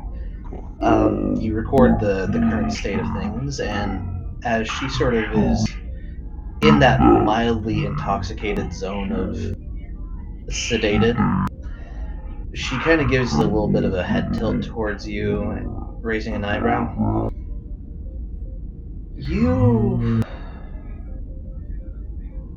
You're not related to, what was that girl's name? No, I'm thinking with the wrong lifetime. Amara? Are you related to Amara Tanan? Or is that just a naming situation there? Out of character. I'm not sure. Did I? That is up to you. Okay. It is depending on how much of a Smith last name you want to have. Fair enough. Okay, interesting. I mean, I have a distant cousin by that name, but I don't imagine. I mean, since you're a botanist, I don't imagine you've had much truck with her. No, the Amara I knew wasn't a botanist, but okay. I was just thinking, name, Tanan. Sounded familiar. Nagging. Dr. Rell, before before I lose you, I think I'd like to revise my request that you spend those 2 hours daily here in sickbay. I'd like to be able to monitor you a little more closely. My audio feed cut out again. One more Oh, time. no worries. Basically, she wants to amend her doctor's orders to include those 2 hours to be spent in sickbay, which, like, basically, like, add on. You know, I prefer if you actually spend that time here so I can monitor your situation. I'm concerned. Oh man, Blair hand. I'm concerned for the Aral symbiote.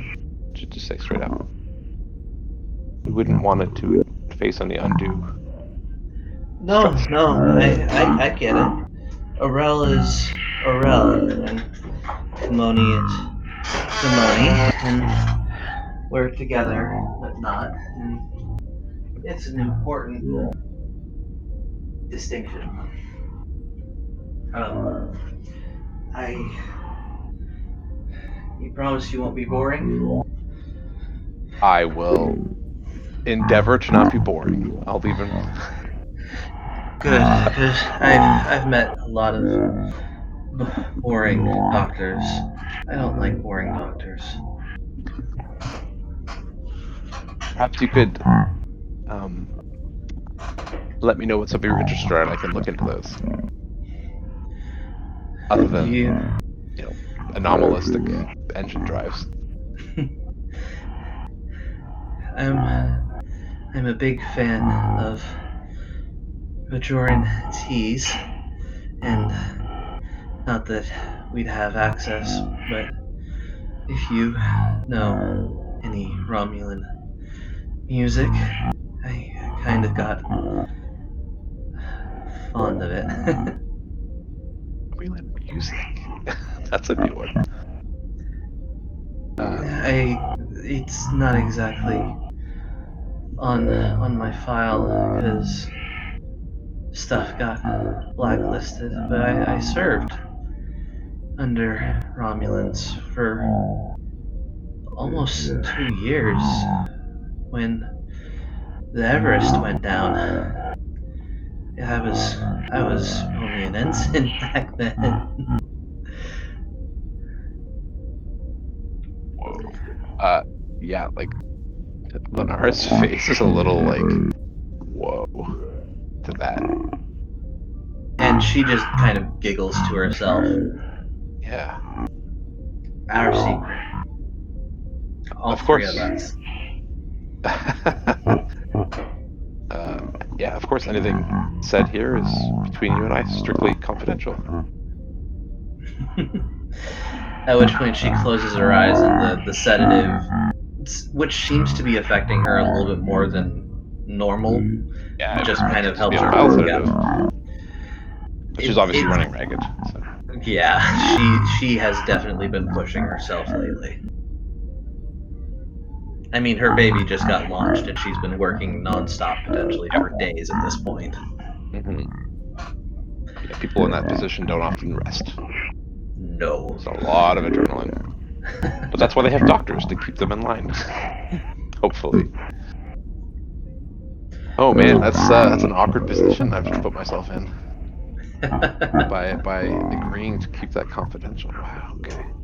I mean, it's obviously Good job. But yeah, thanks. If I feel like it's going to endanger people, I will definitely break that oath. But I've got some wiggle room. But that's really fascinating.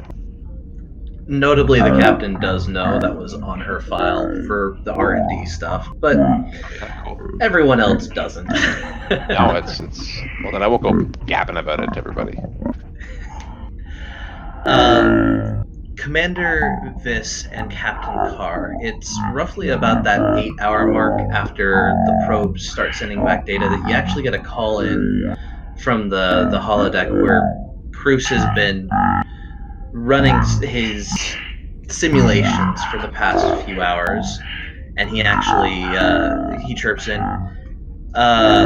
Captain, Commander, I've cleaned up something that I'm not entirely sure how to parse, but I think I filled in the holes, and either the Federation is running some really weird designs that they haven't told us about, which, I mean, to be fair, weird designs that we've not told anyone about, so I wouldn't say it's out of the question, but it's weird. Very weird. I'm on my way, Chris. On the way, Lieutenant.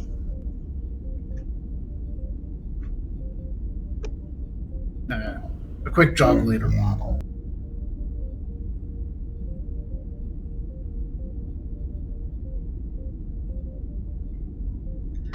As you come on down to the area that he's working through these, and he starts pointing things out. Notably, the ships have gotten into much clearer resolution at this point. to the point where you can actually start identifying a little bit more ship design. It looks like the command ship appears to be a sovereign-style ship, just based off of the number of nacelles and the body, as well as the shorter and stouter saucer section. It is the escort class that is still throwing you off, as it does appear to be similar in style to a Defiant class ship, but it's, again, more of a half disc than a with attached nacelles than it is something else. It's almost like a bastardization of a Nova class and a Defiant class having a baby with each other. So I've got a focus in starship construction. Is there any way that I could use that to maybe get a clear... Certainly. Go ahead and give me a... Let's make this... It's definitely going to be engineering. I'm going to say insight engineering. Can I assist with my starship recognition? You certainly can. And it's going to be a 3-party thing. I'm going to give... Actually, no, it's technically going to be the commander, the lieutenant, and the Marvel all working together. So let's get that pushed together, see what our success rating is. I am going to spend a big threat point here to bring the difficulty up to 4. And I will burn a momentum to close that gap. What am I rolling? Let's make yours, just for the sake of mixing it up a little, let's go reason engineering or insight security. Your choice. I love how appropriate your focuses have been, Captain. Today, like, it's been awesome.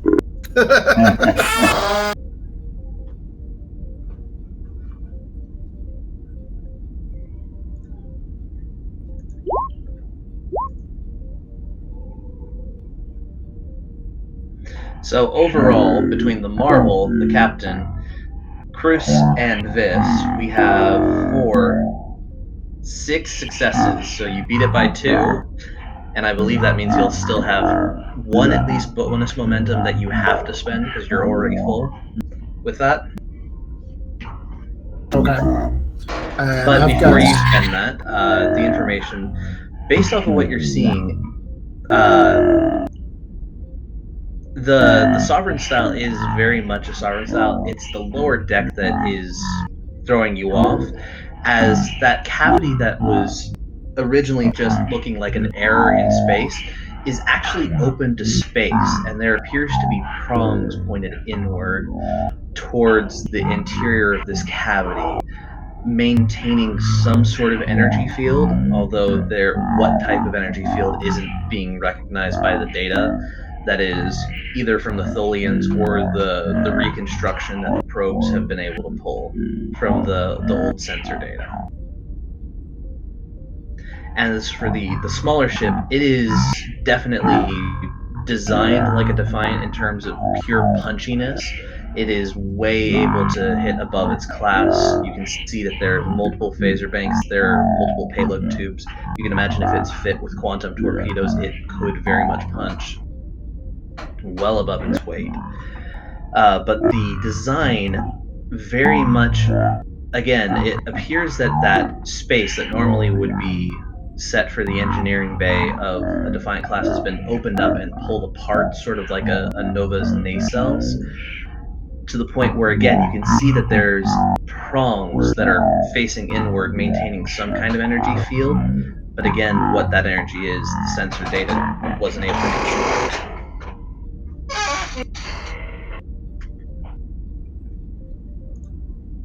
Okay, Also, so one other thing. I'm assuming you guys did speak to the Tholians about getting what a readout of what the Marvel looked like according to their sensors. yes. The Marvel does look odd, but it is not generating holes. It almost makes the engineering bay of the Marvel look bloated, as if it is expanded and swollen.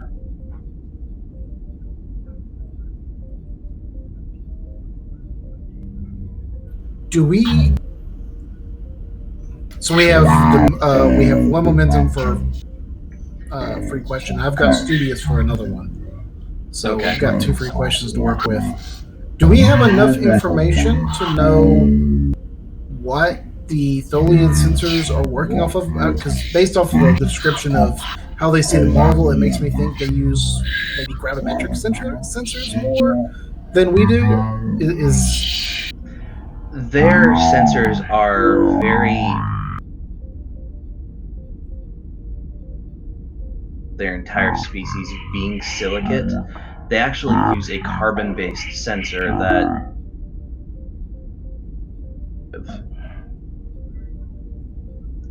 Whereas compared to most of the silicate-based sensors that the computers and sensors of Federation and most organic ships tend to work off of. okay. It's essentially they're using, instead of a silicate like themselves, they use something more akin to diamonds and other carbon-based rocks to transmit their signals, using a frequency that's a little bit vulnerable to gravity. Okay.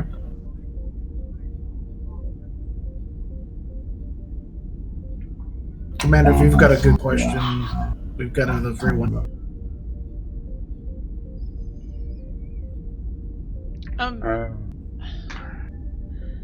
There's something bugging me about the engineering part you're talking about.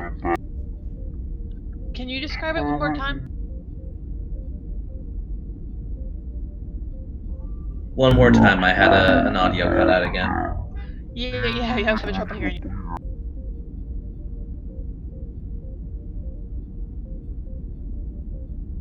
I just lost both of you.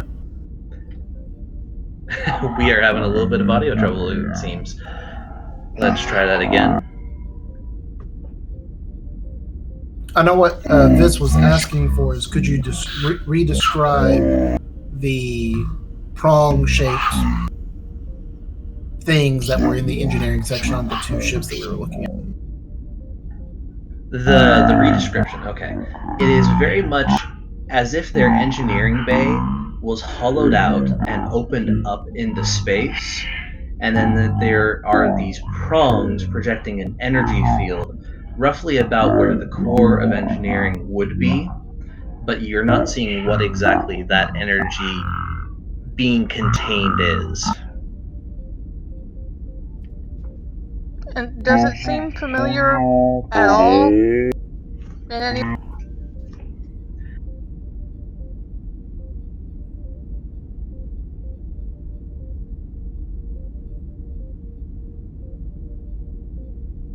And GM, right now you're muted. Currently, that information is showing a negative. It is not following any standardized Federation styling at all. It is not normal.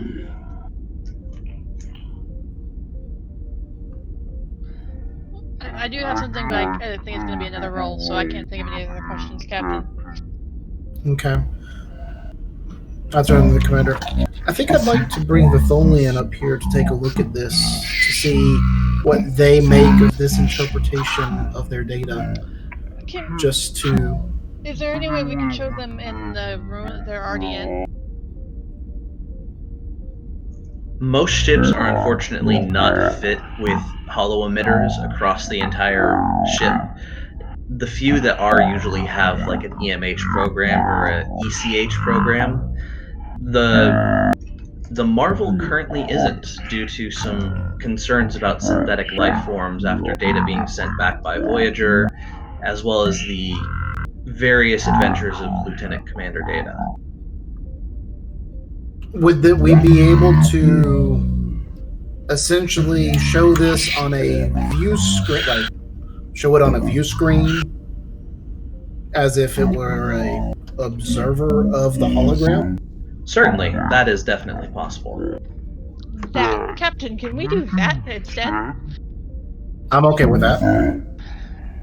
Thank you, Captain. Keep them from being in more of the ship. Well, they, as far as we know, we're not sure, but they've still got eyes, and I really don't want them seeing anything just in case learning a layout. It's easier to just record this and show them. I'd rather do that. Okay. For security purposes, obviously. That's okay, Commander. I completely understand. Alrighty, so I'm assuming that means you guys are heading down to talk to the Tholian again. I think so. You mentioned you had another question that you might have to roll for. Yeah, it's just something that's been crossing my mind for a while. I would like to go to before we go meet with the Tholian, I'd like to access wall panel data pad computer thing and see if I can get a list of ships that were lost early in the Dominion War. Certainly, that is definitely something that can be easily accessed. There is a public record of all ships that were lost, missing in action, or confirmed destroyed. Specifically missing in action. Understood. That list is very quickly able to be pulled. And I kind of wanted to do a comparative list to what we see compared to who we lost, which ships could possibly fit the bill of something that could have been taken and altered in a way that would make it seem like these ships have, been Federation. That is fairly easy. The standing fleet is, I believe, at this point in time, roughly about 1,000 strong. During the Dominion War, it fluctuated between about 600 to 2,000, depending on how many losses were confirmed at the hands of the Dominion. But specifically, the command vessel matches a similar shape and profile to 3 missing in action Sovereign class ships that were used near the wormhole. Specifically, the USS Odyssey, which was believed to be destroyed during the initial attack from the Jem'Hadar when they first made contact. There is also the USS Sycamore, another Sovereign class, and then there's a Constitution class that was refit to be similar to a Sovereign, but this one went missing specifically about a year into the Dominion War, and it is the USS Kirk that went missing. And my audio cut, what was the name of the second ship? It was the Sycamore. Thank you. As for the smaller escort class ship, there's only a few Akira class ships, like the Defiant, that ever went into production, period. They weren't exactly huge. The Defiant is one of them, and it was confirmed destroyed twice over the course of the Dominion War. As for the other 2 Akira class ships that are on record, they are still in active duty.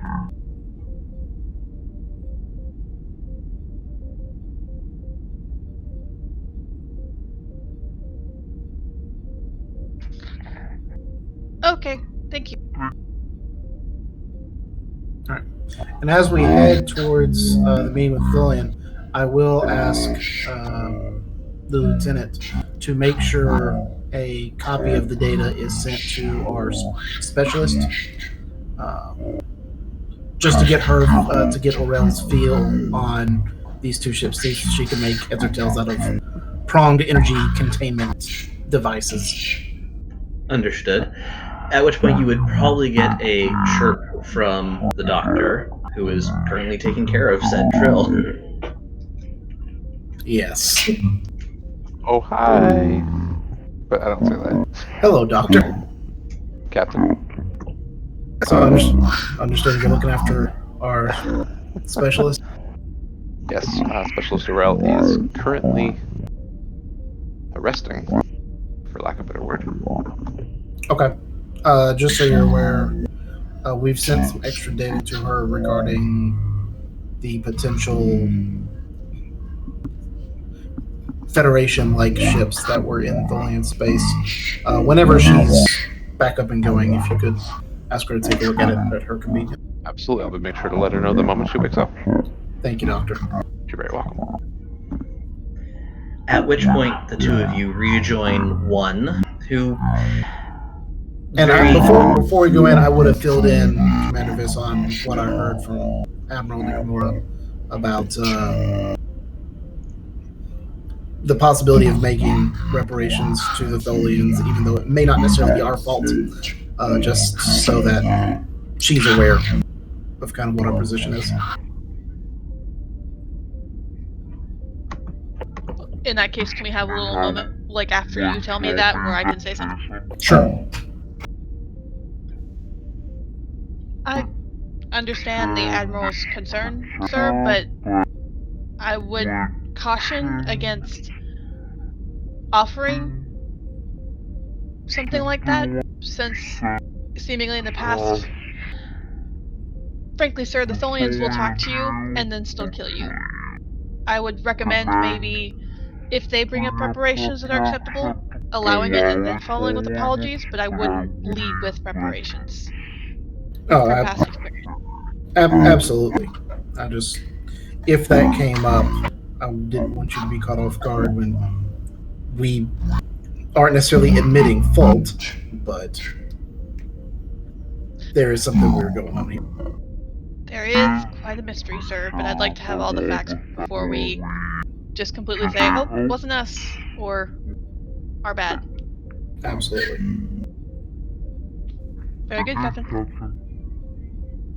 As you two enter the conference room, it does appear that one has moved from their sitting position at the conference table, and they're actually close to the window, just sort of staring out at the stars. Does one react as we enter the room? They do twitch a little bit, as if they acknowledge that there's somebody in the room, but they do stay focused on the stars. One, I just wanted to let you know we've taken the data you provided us about the attack on the Tholian ships and have managed to piece together some of the data using our holodeck. And I'll motion to the screen that's off to, I guess, his right. Saying, well, wanted to see if you could take a look at it and see if what you see lines up with how you perceived your data. Make sure we are looking at the same thing. And that is agreeable. Run the video playback. They're, again, very stoic as they watch. It's impossible to read the expression through just watching them. Commander, you're getting a very intense focus from the Tholian as they watch the screen, and that little backwash of noise that's in the Tholian's head is almost shut off, as if they're muting it to focus in on this.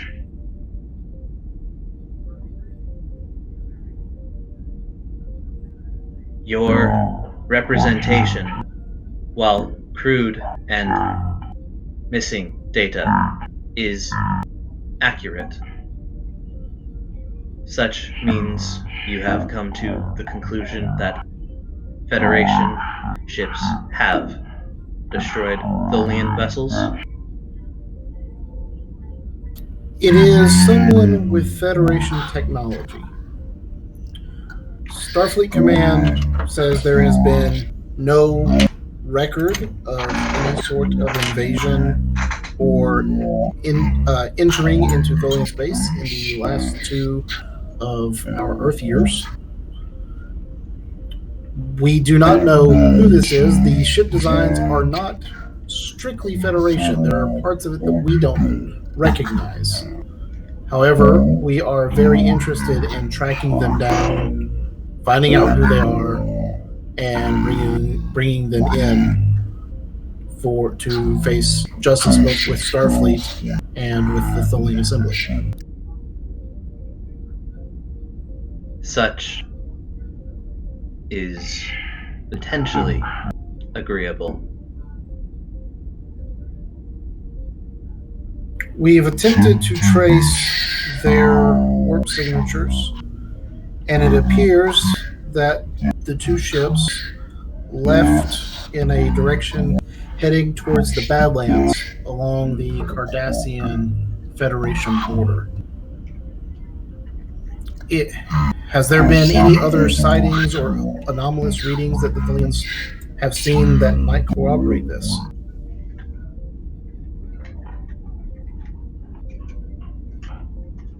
Such is not confirmed. Many ships in those sectors.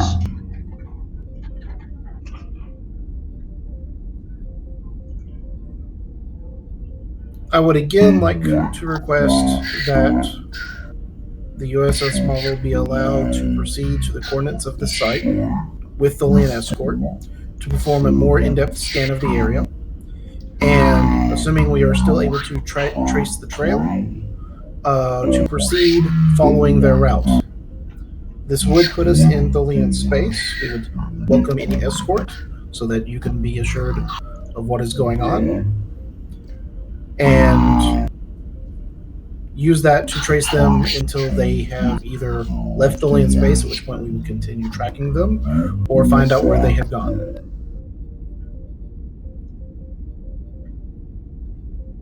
There's silence from the Tholian at that point, quiet and just waiting.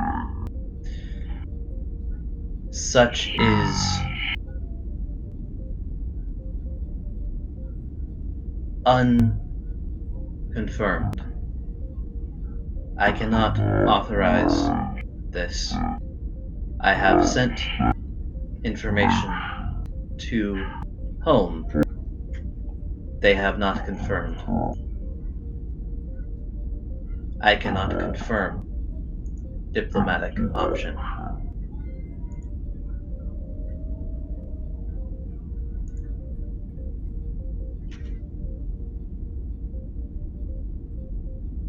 Would your ship be willing to escort us until such confirmation is reached? And if the result from Tholia is that they would prefer us not to be here, we would immediately be escorted out?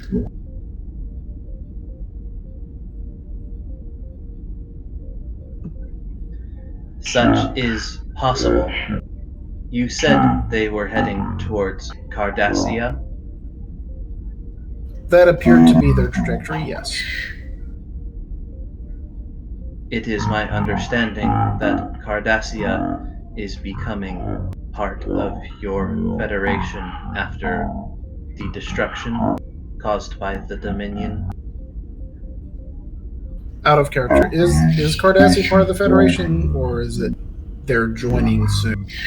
The Cardassian government, as destroyed as it is in no state where it could join the Federation. However, a number of the Cardassian resistance has joined. Your own Ensign Gallic is proof of that. It's a complicated situation where individuals have started to come over, but the Cardassian government in and of itself is not quite in a state of potentially being able to join or even wanting to join. And one, this is difficult for us to explain. Unlike the Tholians, we do not have the same type of, well, for lack of a better term, a hive mind, as you all seem to share. The Cardassian government has not joined the Federation. There are individual Cardassians and small groups that have pledged to the Federation, but it is not necessarily representative of their entire race or faction at this time. There is another bit of a head tilt from a Tholian as it processes this. We are unsure of the safety. Your ship is unknown. The other ships were unknown. 2 destroyed an entire... And the computer glitches out for a moment as it doesn't have a proper word for it. But you somewhat... Yeah, you can somewhat piece together that they're talking about that small fleet of ships. At this time, Tholia cannot endorse such an effort. Federation ships were used to hurt us. Captained by Federation or not, such a consideration must be evaluated.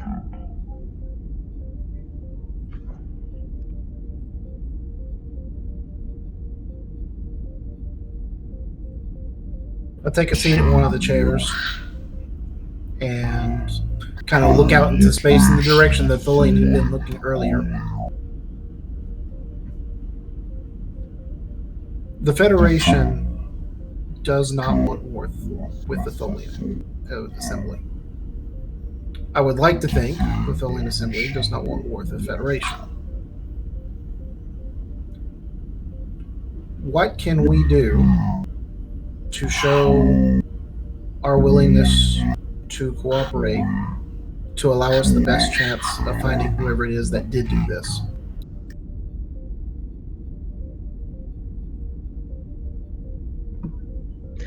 There is silence for a good half of a minute as this Tholian seems to think for itself and potentially be transmitting back to the other ship to think and continue and think and continue to think.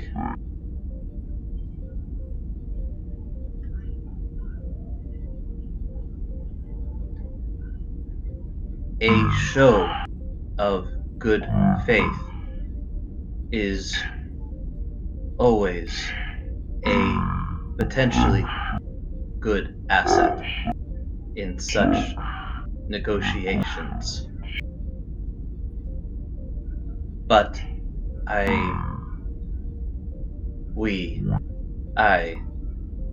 do not, cannot, unsure. There is no guarantee.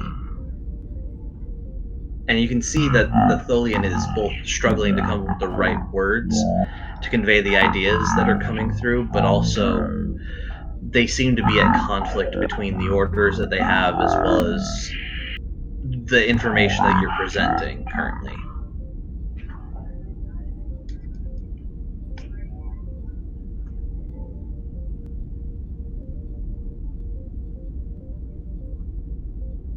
I'm not quite sure what we could do further at this point as a show of good faith beyond what we've done. We've been open about why we came here, trying to understand, and we are now investigating this incident.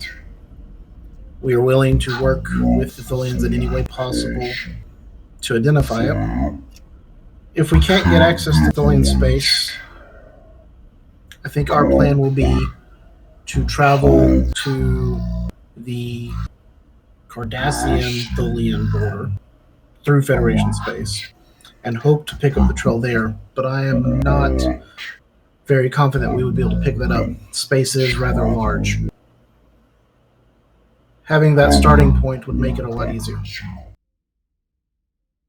It may be something, maybe the Tholians could help track it and give us some headings along the way, but I'm afraid that if whatever these ships are aggressive to Tholians, that would be putting your ships at risk, and I would not want that.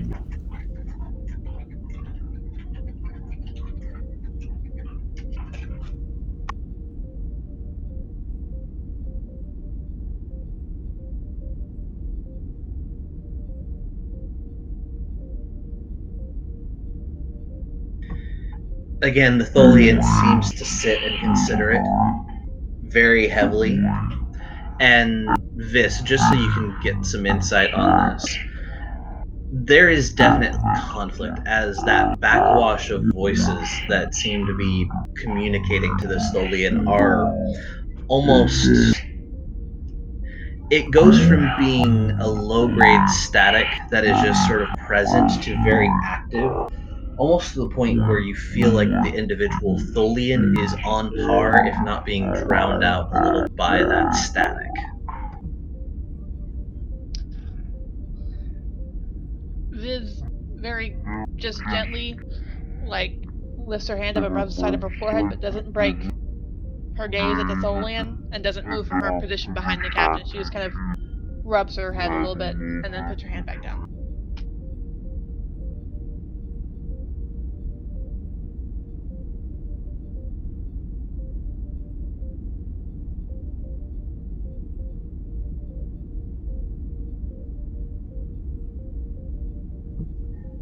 Currently, Captain, Tholia cannot allow your venture. But in the name of peace, we are willing to lower the number of ships sitting on the border in the name of attempting peace. If it is true that you are not responsible and that these Federation ships are not under your control.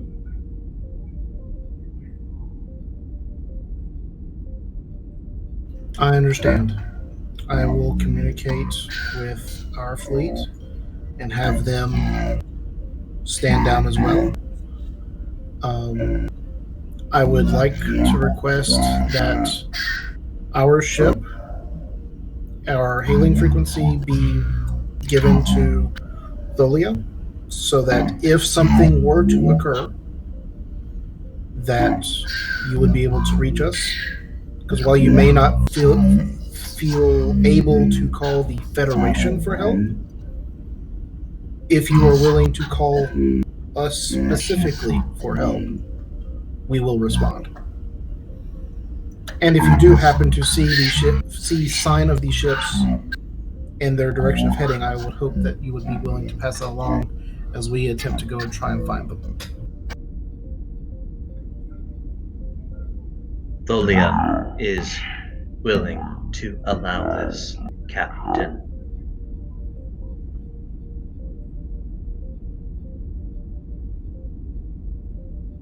I think that's as good as we can do right now. I appreciate your help and assistance, one. It has been a learning experience for all of us, I think. Captain, what are your designation? Out of character, did I not tell him who I was in the beginning of all this? You did, but it didn't quite translate. Okay. My name is Jonathan Carr. Carr. Yes. I hope that your Federation is as honorable as you. I appreciate that. And I'd like to think that, as a whole, the Federation is. And I hope that we're able to prove that.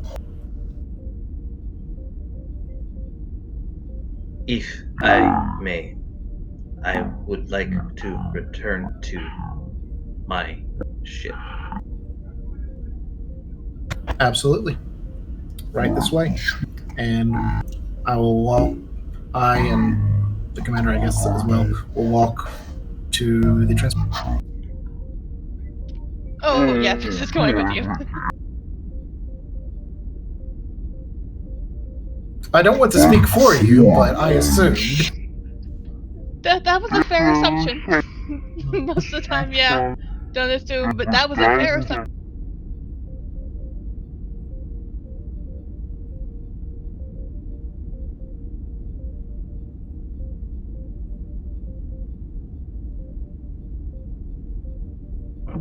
As you head to the transporter room, it's quiet and just the heavy clanks of this exoskeleton's metal hitting each step of the deck despite the carpeting and the flooring to keep it softer and a little bit less noisy inside the ship, just every step feels heavy with this Tholian before it very gently steps up onto the glass of the transporter pad.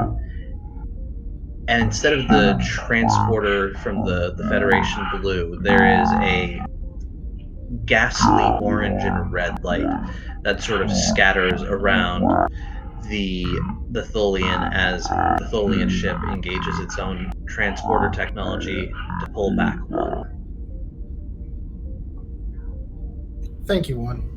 I'm sure we'll be in touch.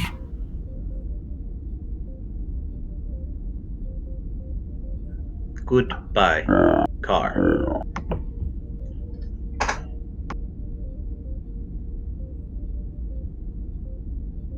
And after the Tholian's gone, I'll turn to the commander. We have to go find a freaking pair of ships with not a starting point in the middle of Cardassian space. Might be even worse than that, sir. I've got some theories, and none of them are nice. I've got some too, and I agree. They're not nice.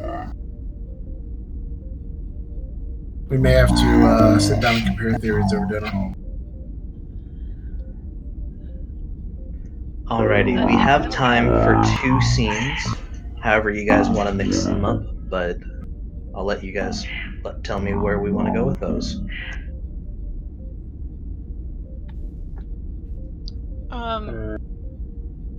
Do you want to do a roleplay dinner, or is this just a we'll talk later, kind of passing it over moment, Captain?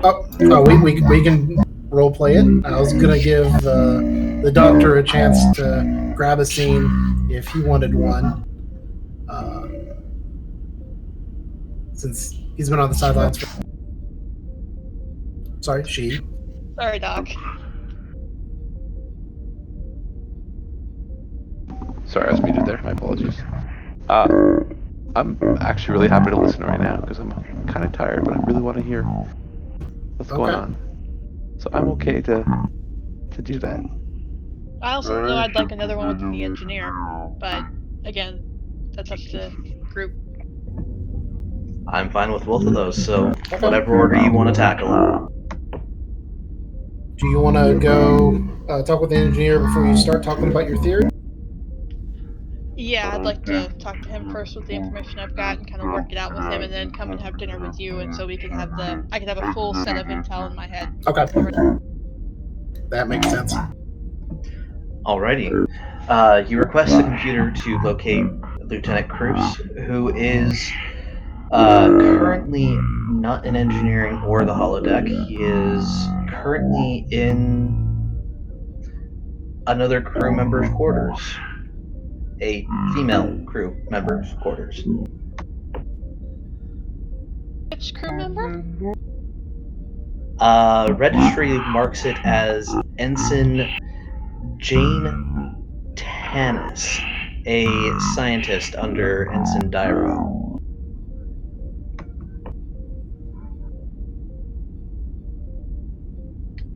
In that case, I will communicate and Commander Viz to Lieutenant Cruz. There is a little bit of shuffling that you can hear in the background as the comm badge is probably picked up. Chris here. What can I do for you, Commander? Lieutenant, would you be willing to meet me in my office? Right now?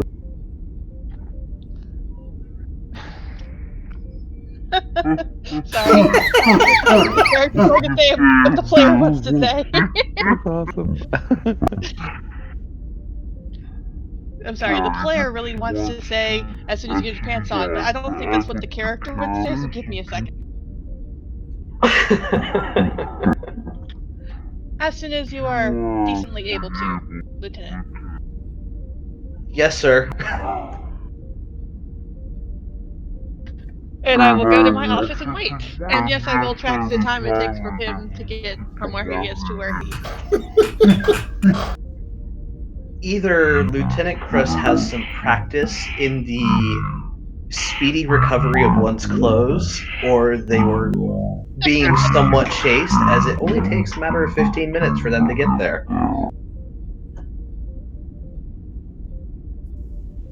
Lieutenant, I hope I wasn't interrupting anything. No, sir.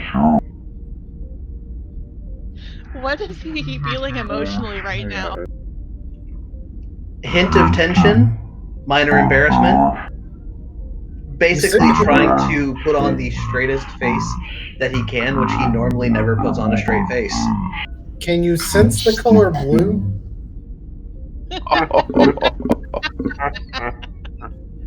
I believe with the Bajorans it's more purple, but whatever.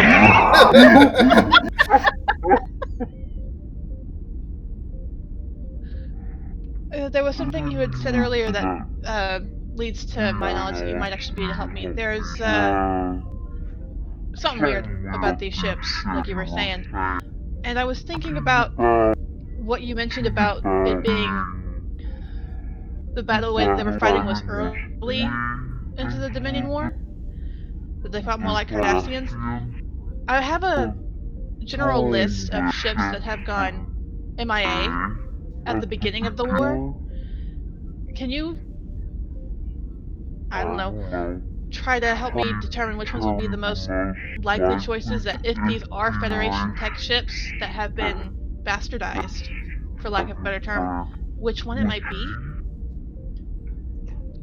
I mean, I know ships, but yeah, you know, engineering. I can try to help there. Yeah. I assume that I have a list and I have a little pad that I can turn and show him what I've already uncovered and see if he can help me walk through it a little bit. I think with his focuses, which mostly are dealing with electrical systems, tactical systems, and warp field dynamics, he's probably one of the better people you could have gone to for the oddities that these ships have. He starts sort of looking at things and poking at things. I will be honest, Commander. That little Akira-looking one, I ain't got nothing on that. That's sort of like looking at an old collector's car on Earth, apparently like one of those old Mustangs, or one of the solar sailors that you could get on Bajor. It's a rare ship to begin with, so we don't really have many that could be qualified as saying, hey, that could be that one. But if I were to take a guess between the Sycamore, the Kirk, and the Odyssey, the swoop there is really kind of reminding me of the Kirk. It's before the Sovereigns started getting those heavy-duty shield arrays that came along after the Polaron disruptors that the Jem'Hadar used, so it made less of a target, but the Kirk never had that, because it was more based off of the old Constitution class, and that kind of pull you get there is what I'm feeling is... If it is any of those three, it's got to be the old Kirk.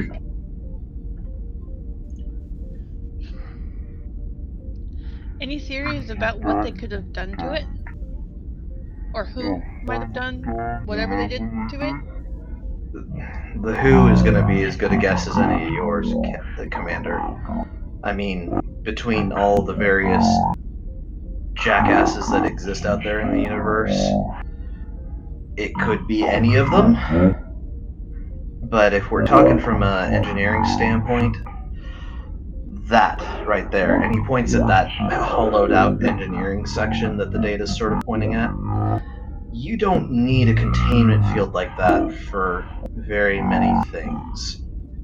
The two biggest ones I can think of are singularities, which the Romulans use, and I don't think they'd be screwing around with the Tholians because they have not just a non-aggression pact, they got some kind of full-on alliance thing that's going on, so I don't think it's Romulan tech. Plus, I mean, you saw what the data on Marvel looked like. We looked fat. These ships have hollows. Yeah.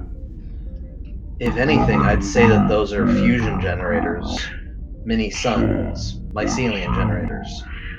But that's theoretical tech. But then again, so is everything on this damn ship, so who the hell knows who has what these days? Who would have the most access to that kind of tech besides the Romulan? Us. What was the name I of the mean, miniature sun tech? we are kind of the forefront of weird technology.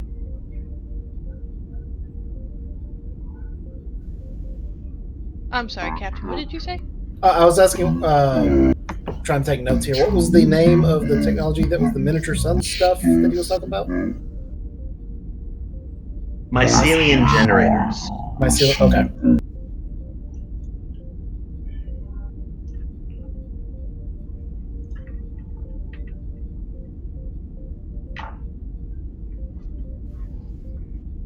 Well, that just points back around to us now, doesn't it? I never want to be the one that's holding the smoking gun, Commander, but yeah, I mean, Romulans are one of the weirdest tech people out there. I mean, the Tholians are pretty weird too. No one knows how the hell their ships damn work. But Yeah, but they'd be able to see that. exactly, they know Tholian tech on a Federation ship. That's a Federation ship with unknown tech, which points again the smoking gun right back at us. Again, we need more information. And again, I don't know if we're gonna get it. Ugh, very long day. Thank There you. is one more thing though that potentially could be, and if it is what that is, not only is it very very bad, but it's also breaking every convention that's out there. Now, who would be doing that? As much as I don't want to say it, I mean the Maquis, even though they're supposedly all gone, they weren't exactly afraid of using weapons and tech that they weren't supposed to be using. If any of them survived or are out there, they could be still being assholes, but the Maquis Oh, I'm don't sorry. have anyone to fight. What did you say? The who? I mean, The it blinked out. The the Maquis. I mean, they're supposedly all gone between the Dominion fucking them up and Cardassia kind of getting their asses handed to them. Maquis didn't exactly have anyone to fight anymore, so they gave up, surrendered, got their asses handed to them, all the above. But if there was a Maquis holdout, I could imagine them using illegal and or dangerous technology on a Federation-style ship.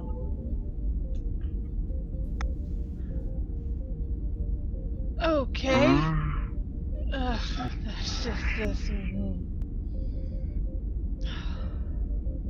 But they Okay. have no reason to be punching at Tholians, so again, random theory, no fucking clue. It's still good to know all of your options that you can go down, just so you can at least, at the very least, mark it off the list. It's good to know all points of interest. Thank you. Sure thing, Commander. If I may say something that's not exactly important to my rank, ma'am, Go ahead. I think this whole situation is fuckwords. And honestly, if I was in command, I would say we should be ignoring the blockade and going around. Ma'am. She gets a small grin and waits for just like half a beat. Says, "I like where your brain's at. Thank you for asking permission and just saying it to me. But you've got a good head on you. I tend to agree with that. But let's try to make it sound more professional when I talk to the captain." Sure thing, Commander. That's why I'm not in any sense of command.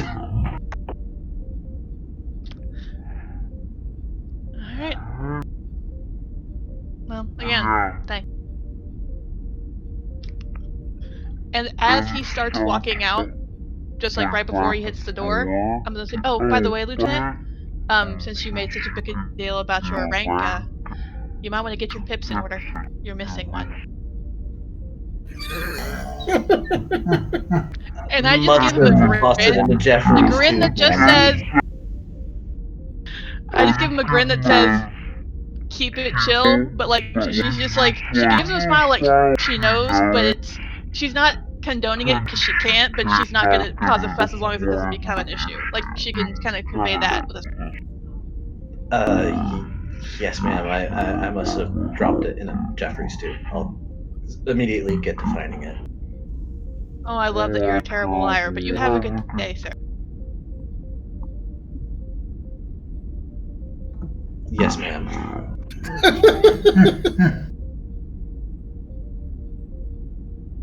I'm sorry, you left it there and I had to. Okay, go on. Oh, I was hoping. I was hoping.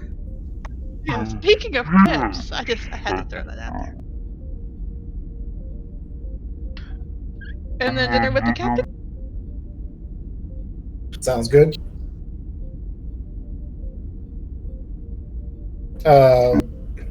Set up in not the main mess hall, but I'm sure there's like a captain's mess or something, thinking similar to what you saw in Enterprise. Just somewhere to have dinner where we can talk and it be informal, but not necessarily be overheard by everyone else. Okay.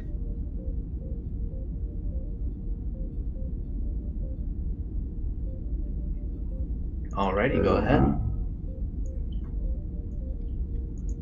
Captain, and she doesn't Riker over the chair, but she sits down and does sort of assume a slight Riker lean to the. Please take a seat. It's been a heck of a day. That's mild. Car has picked up a steak dinner, asparagus, and what looks to be an approximation of sweet tea.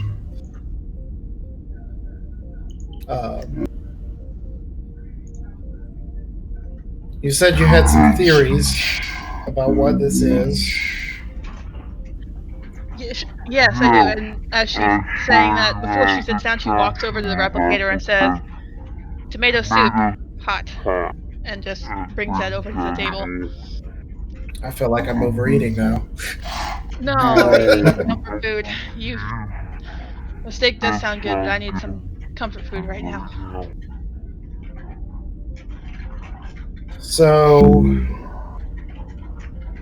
from what I heard from the Admiral, while there is certainly no official Federation involvement in anything here, he mentioned there's a Black Ops group. And there was some stuff I saw in the Dominion War that certainly would lean towards confirming these as a group that does things that the Federation generally would not.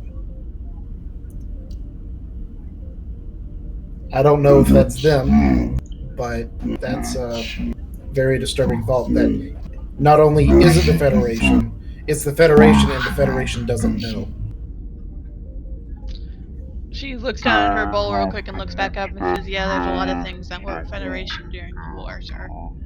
But I don't know, this just doesn't feel even like us in a darker form. I've been compiling a list of ships that were considered missing in action during the war toward the earlier points of time after something that the lieutenant said. Together with some of his intel, I've come up with a general idea of what at least the command ship might have been before it was altered. Sir, I think it might be the Kirk. The Refit Constitution class? From the way it's shaped and from how familiar yet obviously not new tag. I can't say for anything about the engineering, what they've done to it, but honestly, sir, I think it might be the Kirk. I mean, I know the Constitution refits drastically up the firepower from a Constitution class, but I mean, they've got whatever that odd device is hanging off underneath them. Yeah, that was definitely not with the retrofit, but No, I'm just having a hard time wrapping my head around a Constitution refit and whatever the other ship was. Taking out 6 Tholians like it was nothing. And I mean, if that's some sort of weapon, that's that why I was could- thinking maybe yeah. it's. I mean, maybe it's just hope, but we're really hoping or thinking it might not even be Federation anymore. If it is the Kirk, and it was possible it was lost because it was classified MIF and was destroyed. I mean, ships have been refurbished before. Right. You often do see Federation ships, but Dominion War was a lot of There was loss. a lot of stuff that got lost there. Well, if we Mostly, I'm just really hoping that will lead to another one. yes is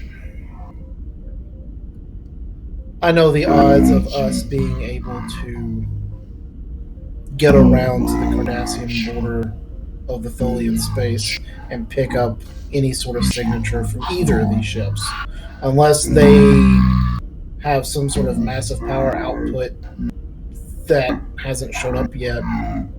There's no way in the world we'd be able to find it over there. But the only way to go. I mean, sorry, go ahead. The only way we could get better data, though, is to break treaty and run into Tholian space. I don't know. I mean, if we have a general direction of where they were going, I mean, maybe we can eliminate some places where they wouldn't have gone from the Federation Cardassian side of that border, sir. I mean, I don't really want to go charging into Tholian space without permission, but something's going on here, sir. And then the lieutenant also suggested that, well, hopefully this is kind of out of it, but I'd rather assume it is something else besides us, but he was thinking maybe the Maquis, or what's left of him.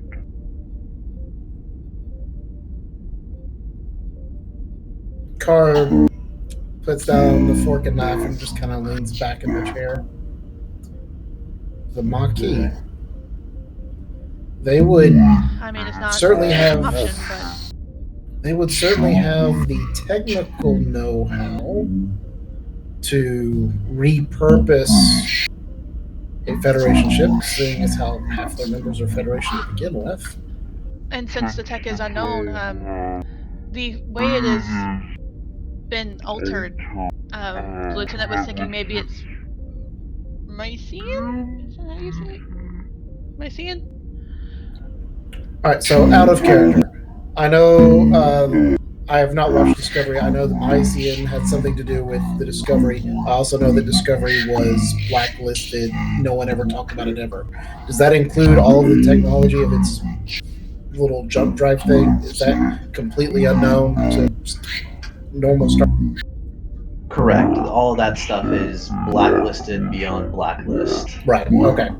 Specifically, though, just to give some context, because this is Trek context and not exactly character context, the Discovery encountered a number of, I believe it was during their Mirror Universe ships, that dealt with mycelium generators, as well as the Entity Control also dealt with some mycelium generators, because they are fusion generators rather than antimatter fission generators.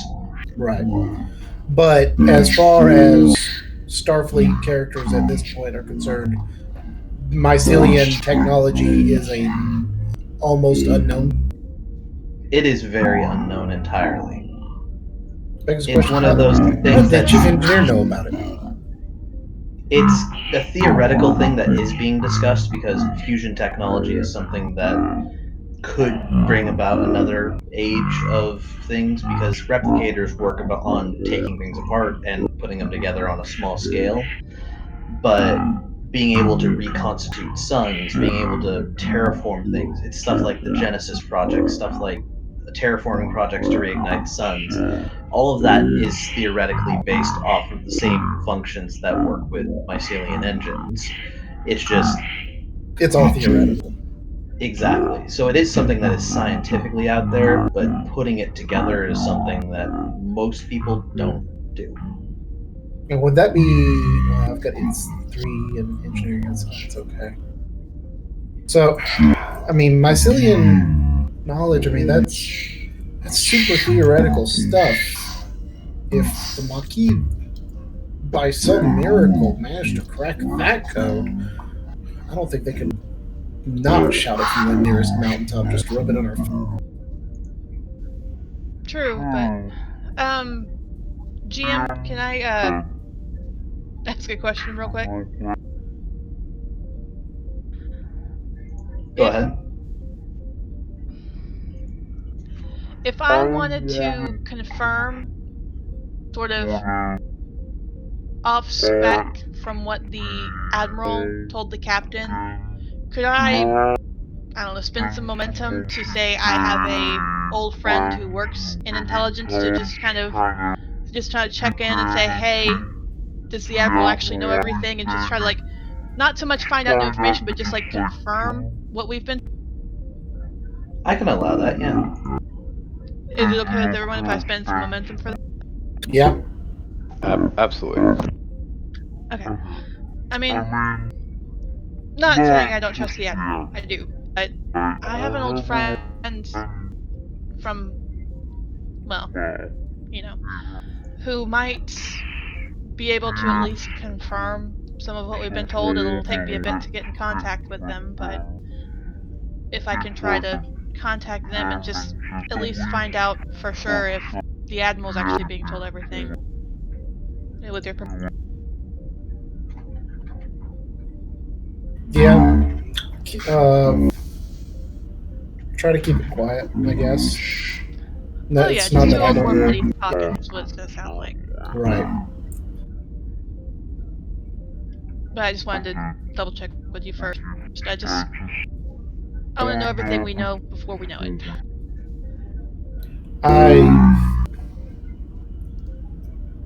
Carr just kind of rubs a hand over his face, and you'd be able to sense that he's just worried is not strong enough. Panicked is too strong, but supremely concerned is like, I can't imagine if we find out that even the Admiral's not being told stuff. How are we supposed to keep everything from falling apart? I don't know, the war changed a lot. Hopefully we can get it all back, but because of this friend I know, I can't confirm a black-listed group for the Federation, but I can put 2 and 2 together, sir. I'm really hoping it's not them, but Yeah, this is all just too unknown. I just, with everything still in the state it is, it's gonna take a while to get back to what we were, but maybe if we can confirm for sure it's not us, then we can get some of it back. And you are speaking to the captain's roots, because one of my values is Starfleet must return to its roots.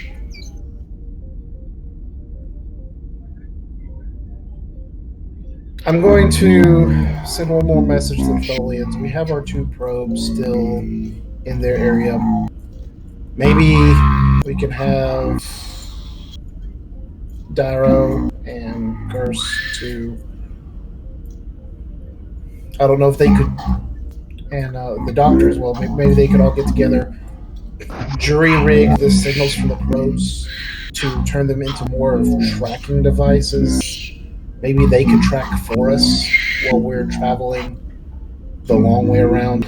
I don't even know if that's possible. If we had fresh probes, we could do it. Maybe the Tholians will let us fire new probes. That'll be something I will when I go call them to confirm that we've withdrawn forces from the border, I'll see if maybe they'll let us fire some new probes to act as tracking devices to see if they can track this down. Viz puts her spoon down next to the bowl of soup that she actually hasn't touched yet, and just sort of leans forward on one arm on the table and just sort of rolls her head forward. Captain, as much as I already like this ship and what it can do, not gonna lie, I'm really glad I asked my family to stay behind. I understand, and I'm sorry you feel that way. Well, me too. That's part of the reason I bring it up. I'm sorry I feel that way. Oh, I think you should not feel sorry you feel that way. I wanted this to be somewhere where family and crew would feel comfortable, but it doesn't look like we're going to have that chance yet. Oh, my husband's gonna be pissed he missed Tholians, but other than that. Well,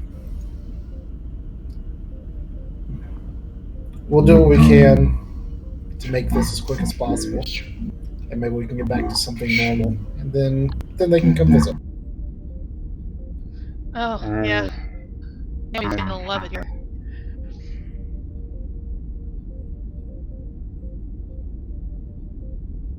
I'll let Just you real get. quick, character knowledge. Kara is not having a family. He's not married or has a family yet. No, he does. Right. He does not have a family. Cool. Just checking in my. Yeah. No, he is in the vein of Kirk and Picard. He is somewhat married to his. That's fair. I was just wanting to make sure I had my facts right before I said anything like. You understand because obviously you couldn't, but I just wanted to make sure. No, I understand the pool family, but I do not have one myself. Well, the way you do, sir. And she looks around the ship and just gives him a smile. This is my family.